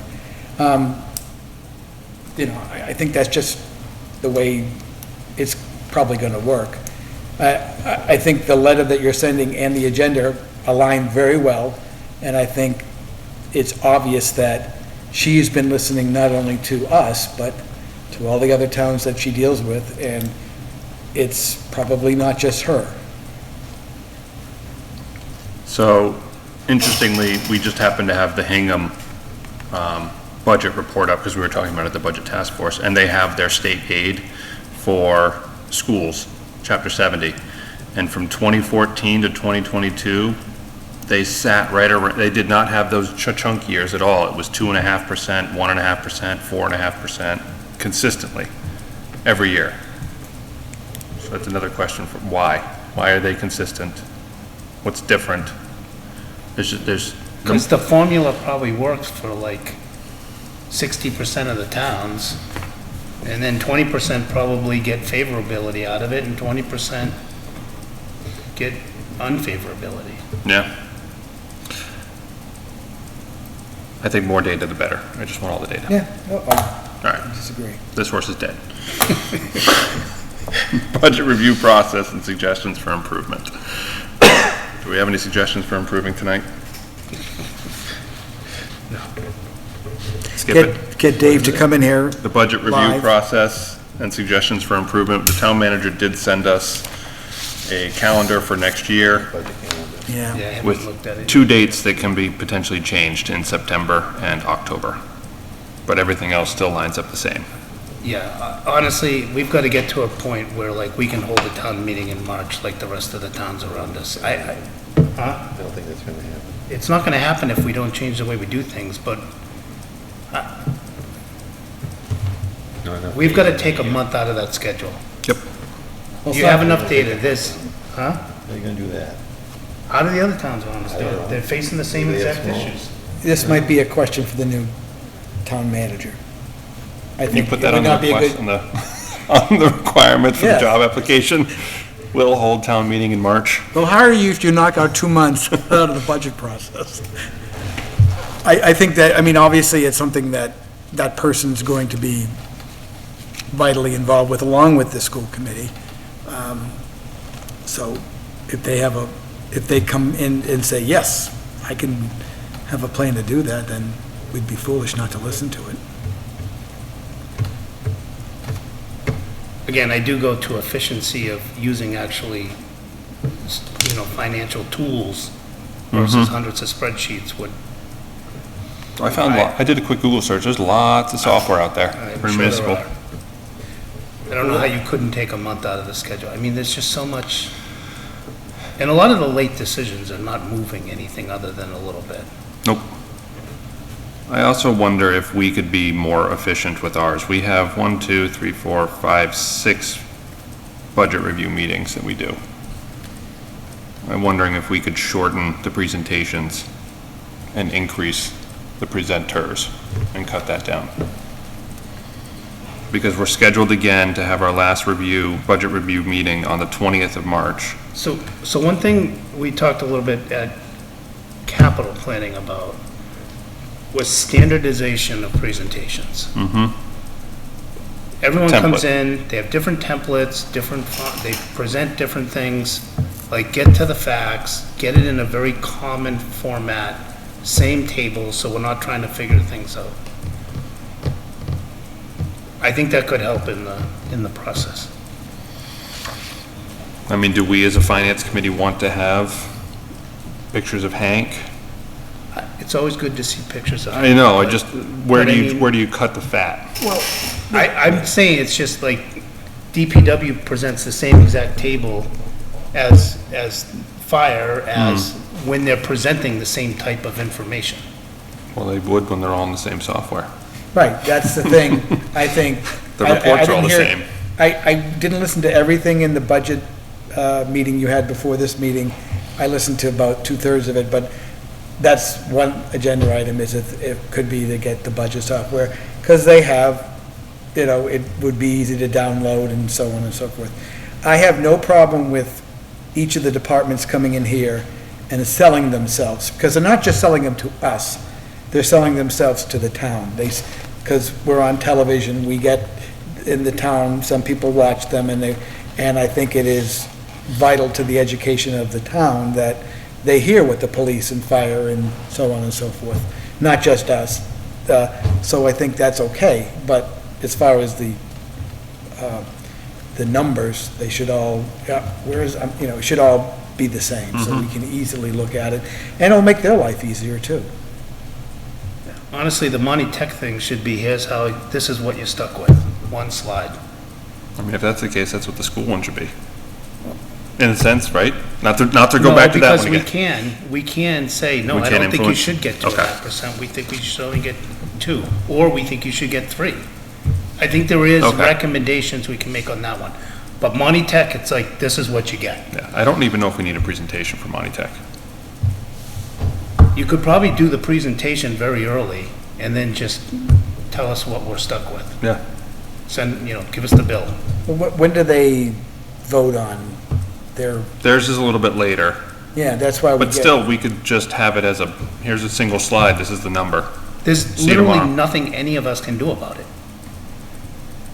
Like, I don't even know what would happen if we said, nope, we're not at town meeting. Nope, you asked for $40,000 more, we're reducing it by $40,000. What happens? I don't even know what happens in that situation. I think we should do it. Just to see. Finance Committee years ago used to say no to Monty Tech. So they would go back and readjust and come back. Really? Yeah. I think our rep to the, John Mayle, who was chair of the Finance Committee, that was something they always did. Huh. I don't like your offer. They- I think the rep to that committee should be coming to us before she votes on Well, maybe, I mean, if we say no, we're not gonna do it, then they say, okay, then instead of you getting 9 students, you're only gonna get 7. Because we're only paying for 7. Yeah. I don't know. Honestly, that should maybe have been another thing on this, is our proportional cost for vocational schools is way out of whack. Fitchburg has the most votes, they pay almost nothing, Yeah. they can vote to, hey, no, let's go spend up, It's like when your dad's paying for dinner, right? All right, filet mignon and appetizers. You can still say no and play. Surf and turf. You're not buying, but you can. You have to order off the kids' menu. Yeah.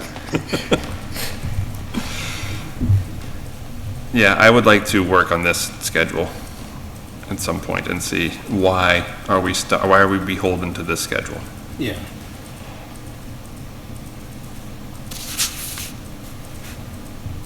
Why is the budget recommendation distribution February 11th? We should not be voting on our recommendations the same night as public hearing, and then have a week to try to pull together a report if we wanted it. We don't have a week. Our We should public demand hear- a month. Our public hearing is Thursday, the 27th, and our report is due Tuesday, the 1st. Again, So we don't even have a meeting to approve the report. no, rejected. Oh, we did that 2 years running. We haven't put out a report, though, in the warrant for 2 years. I know, because, well, 1 year was totally my fault. Last year we chose not to. Well, yeah, how could we? There's a little bit too much going on. Yeah, okay. So we will come back to that and start figuring that out. And I'd love to talk with the new town manager or interim town manager as well, because they're going to be starting the process at least. Is there gonna be an interim town manager? I mean, Yeah, we have to. is that gonna, do they have somebody, or, They have applications in? oh, they do have them now, because it wasn't, the last thing I heard they didn't. That's what I had heard last time, but I didn't hear the last I select think board they have meeting. several, Good. is what I heard. Hopefully someone qualified. Okay, anything else on the We won't budget have to hear process? from personnel. You can strike them. We won't have their articles either. Mr. Passios, anything to add? You're unmuted. No, not really. The one thing that doesn't allow you to move things earlier this year was discussed at the capital planning meeting last night, and that is the fact that our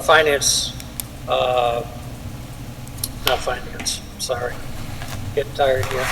Our facilities superintendent is out for the next 8 weeks. Not to complain, but to complain.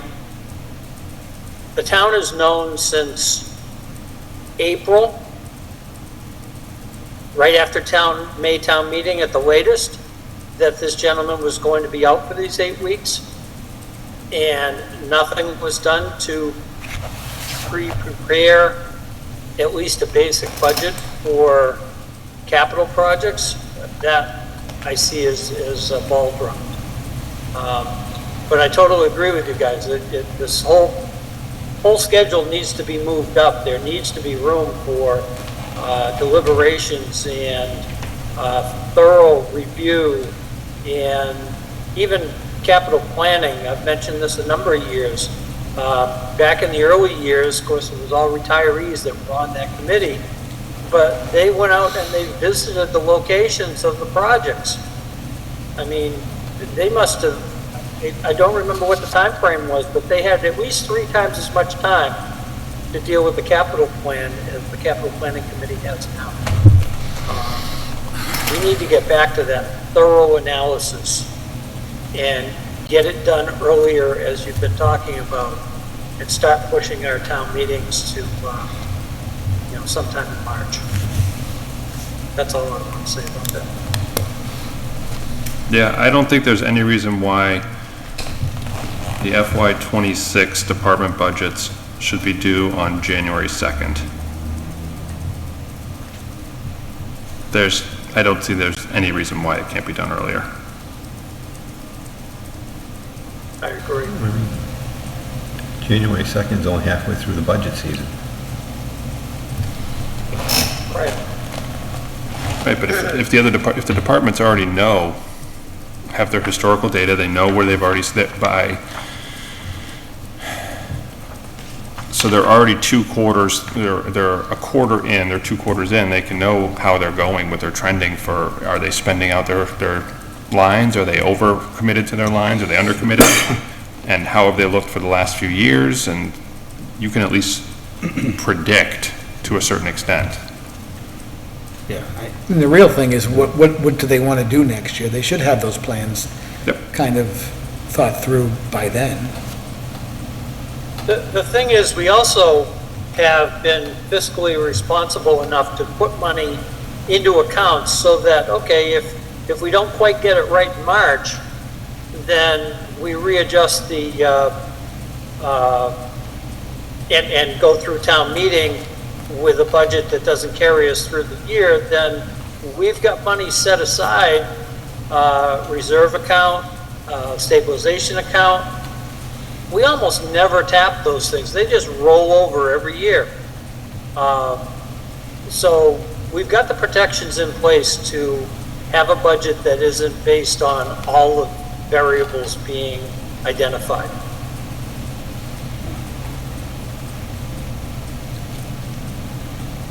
I hope you guys got that. We did. Okay. Any other discussion on this one? Excellent. Minutes. There's one set of minutes in the drive from 6:27. Has anybody had a chance to read them besides me? Yep. No. Make a motion, we approve the 27? June 26th. 6:27, yep. 6:27 minutes as presented. There were a couple little things in it, but nothing substantive. Second. Any discussion? Roll call vote. Mr. Passios. Aye. Mr. Gray. Aye. Mr. Simeoni. Abstain. Mr. Bernard. Aye. And an aye from myself. We are 4 to 0 to 1. It's that time of night. Committee reports. I gave mine. Anybody else have any committee reports? Any committee? They gave money. Did Yeah, you I- watch, go ahead, Jay, if you got one, I'll go in after you. did you watch planning board Monday night, the MBTA communities presentation? I was in the room to get my water bottle, but I left before it started. Yeah, I watched it. There's a lot of changes to that. They're still mandating it. It's still an unfunded mandate. We still have to, want us to comply. There's a lot of information given. There's a lot of change in the rules because they got like 400 comments back. But one of the things I did pick up on, they're tying it to the Green Communities Grant.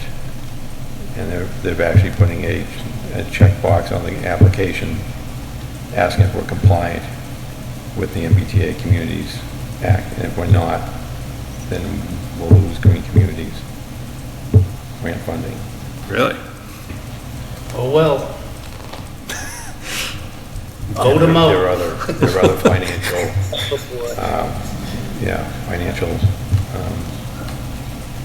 So there's their answer to the towns that have voted no. there's still several towns. There was like, because a planning board member asked about, there's like 11 communities that have voted, still voted no on it. There's 2 communities that are non-compliant. Or they haven't met the deadline for the application. No more Green Communities grants. But there are other financial issues that will be tied to it to be non-compliant. They're basically going to financially strangle you. There's not much more that can strangle us. If you have Kevin, the that's- opportunity to go back and watch it on YouTube, Yeah. about 30 minutes. Thank you. Lunenburg's application has been submitted, hasn't it? For the paperwork for that? I know it was I didn't moving get forward a that. while back, but I lost track of it. He said Lunenburg's application has been submitted. I'm asking if it was. Oh, does anybody seem know if to our remember that it application has was been submitted? Yeah, it was moving forward, but I don't know what happened. Yeah, I think there's a deadline we have to comply by after that.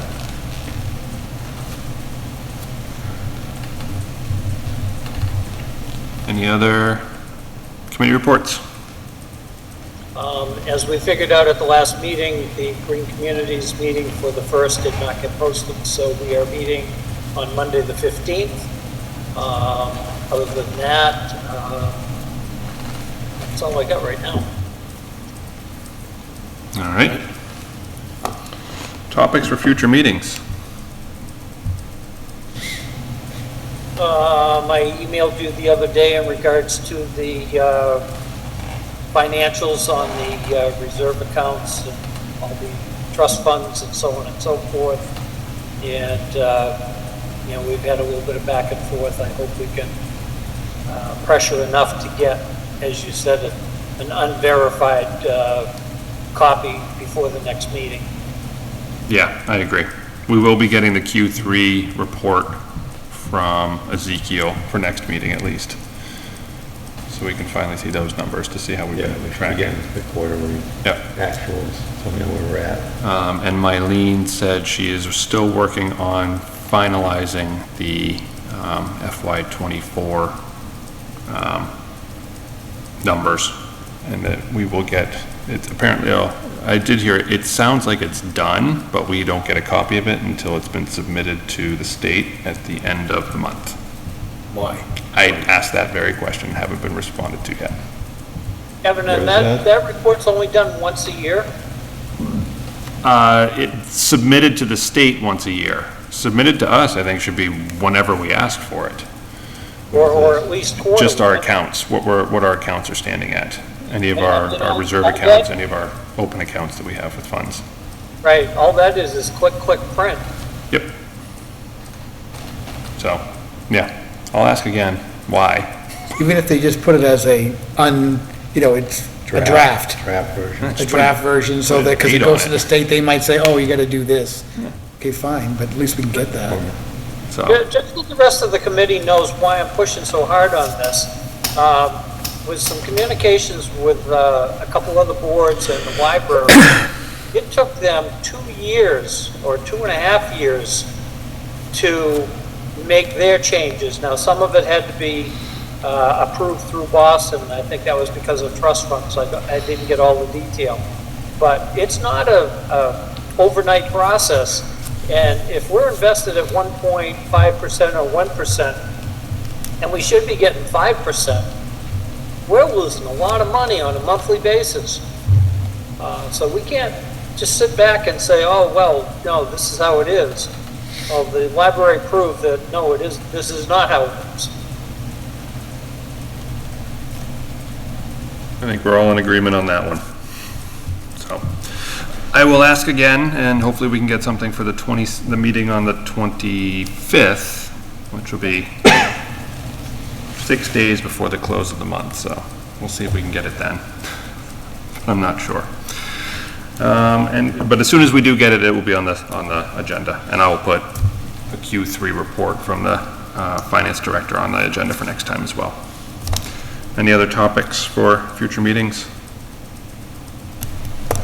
Evan, can you ask him to forward that to us 2 or 3 days in advance, if at all possible? He should be able to do that. Will do. I think he said he would. I'll have to go back to my emails to make sure. There's been a lot of emails going around like today. But yes, I'll make sure that I've asked for it. Okay, thank you. We should be closing out year end June 30th. Yeah, we should, Q4 should be done. Q3 should have already been done. I mean, I understand he's, Yeah. Kind of Q4, still that's catching why up. we can't get anything out of the business office. Or we're too busy with Q4 closeout. Results, not excuses, please. agreed.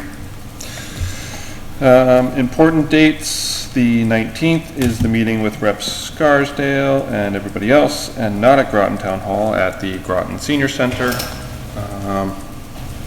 And when I send that email, I will make sure to CC everyone, or when we do send the email, I'll CC everybody as well, the letter, once that's done. Upcoming meeting, we have a meeting on the 25th. I just heard before the meeting that we also have confirmation from the Cemetery Commission that we will meet with them on the 8th of August to go over all of those funds and perpetual stuff and stuff that's way above my pay grade. Ezekiel will be there for the local municipal mandates for investment, and the chair of the Cemetery Commission has requested that Mr. Costa also join for the state level, which he's willing to, but there's been some going back and forth with the town manager as to whether or not he really needs to show up, or we can send him some questions and he can send us an email back. But What's that for? the meeting with the Cemetery Commission to discuss, get it exactly. Whether we should have a name or not? No, this is, well, that was, no, there's discussion between town manager and cemetery commissioner and Mr. Costa as to whether or not he needs to be at the meeting or not, or whether or not it would be useful for him to be at the meeting. That was all. Unless they want to pay for it out of As I said, return for earnings. When is chapter 90 being presented to us? You and I are meeting with him on the 22nd.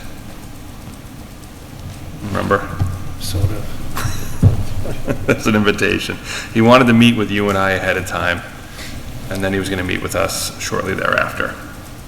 So I will try to get him on for the 25th, because I think the sooner the better for chapter 90. But my guess would be if it's not the 25th, it'll be the 22nd of August, so we don't have to double up. So I'm gonna shoot for the 25th of this month.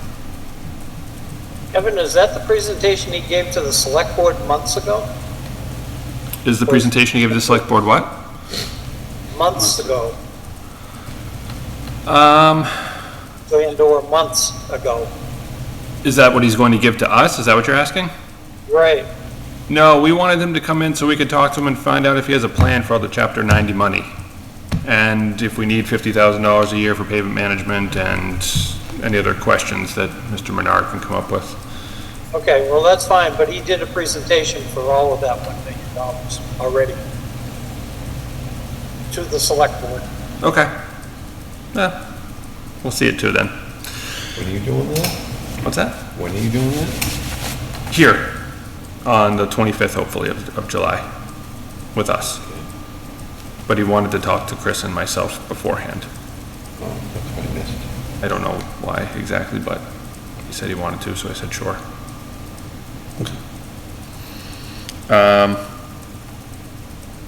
With that, is there any public comment from Ms. Emke? She's still awake. Or one public? Seeing none, is there any public comment from the committee?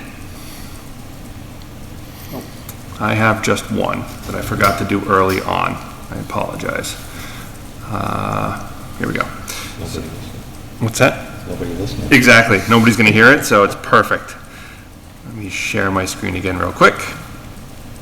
So I reached out to Kara about the notification for when agendas are posted or minutes are posted, or suggesting that she put that on there, and she let me know very kindly that it was already a function on our website.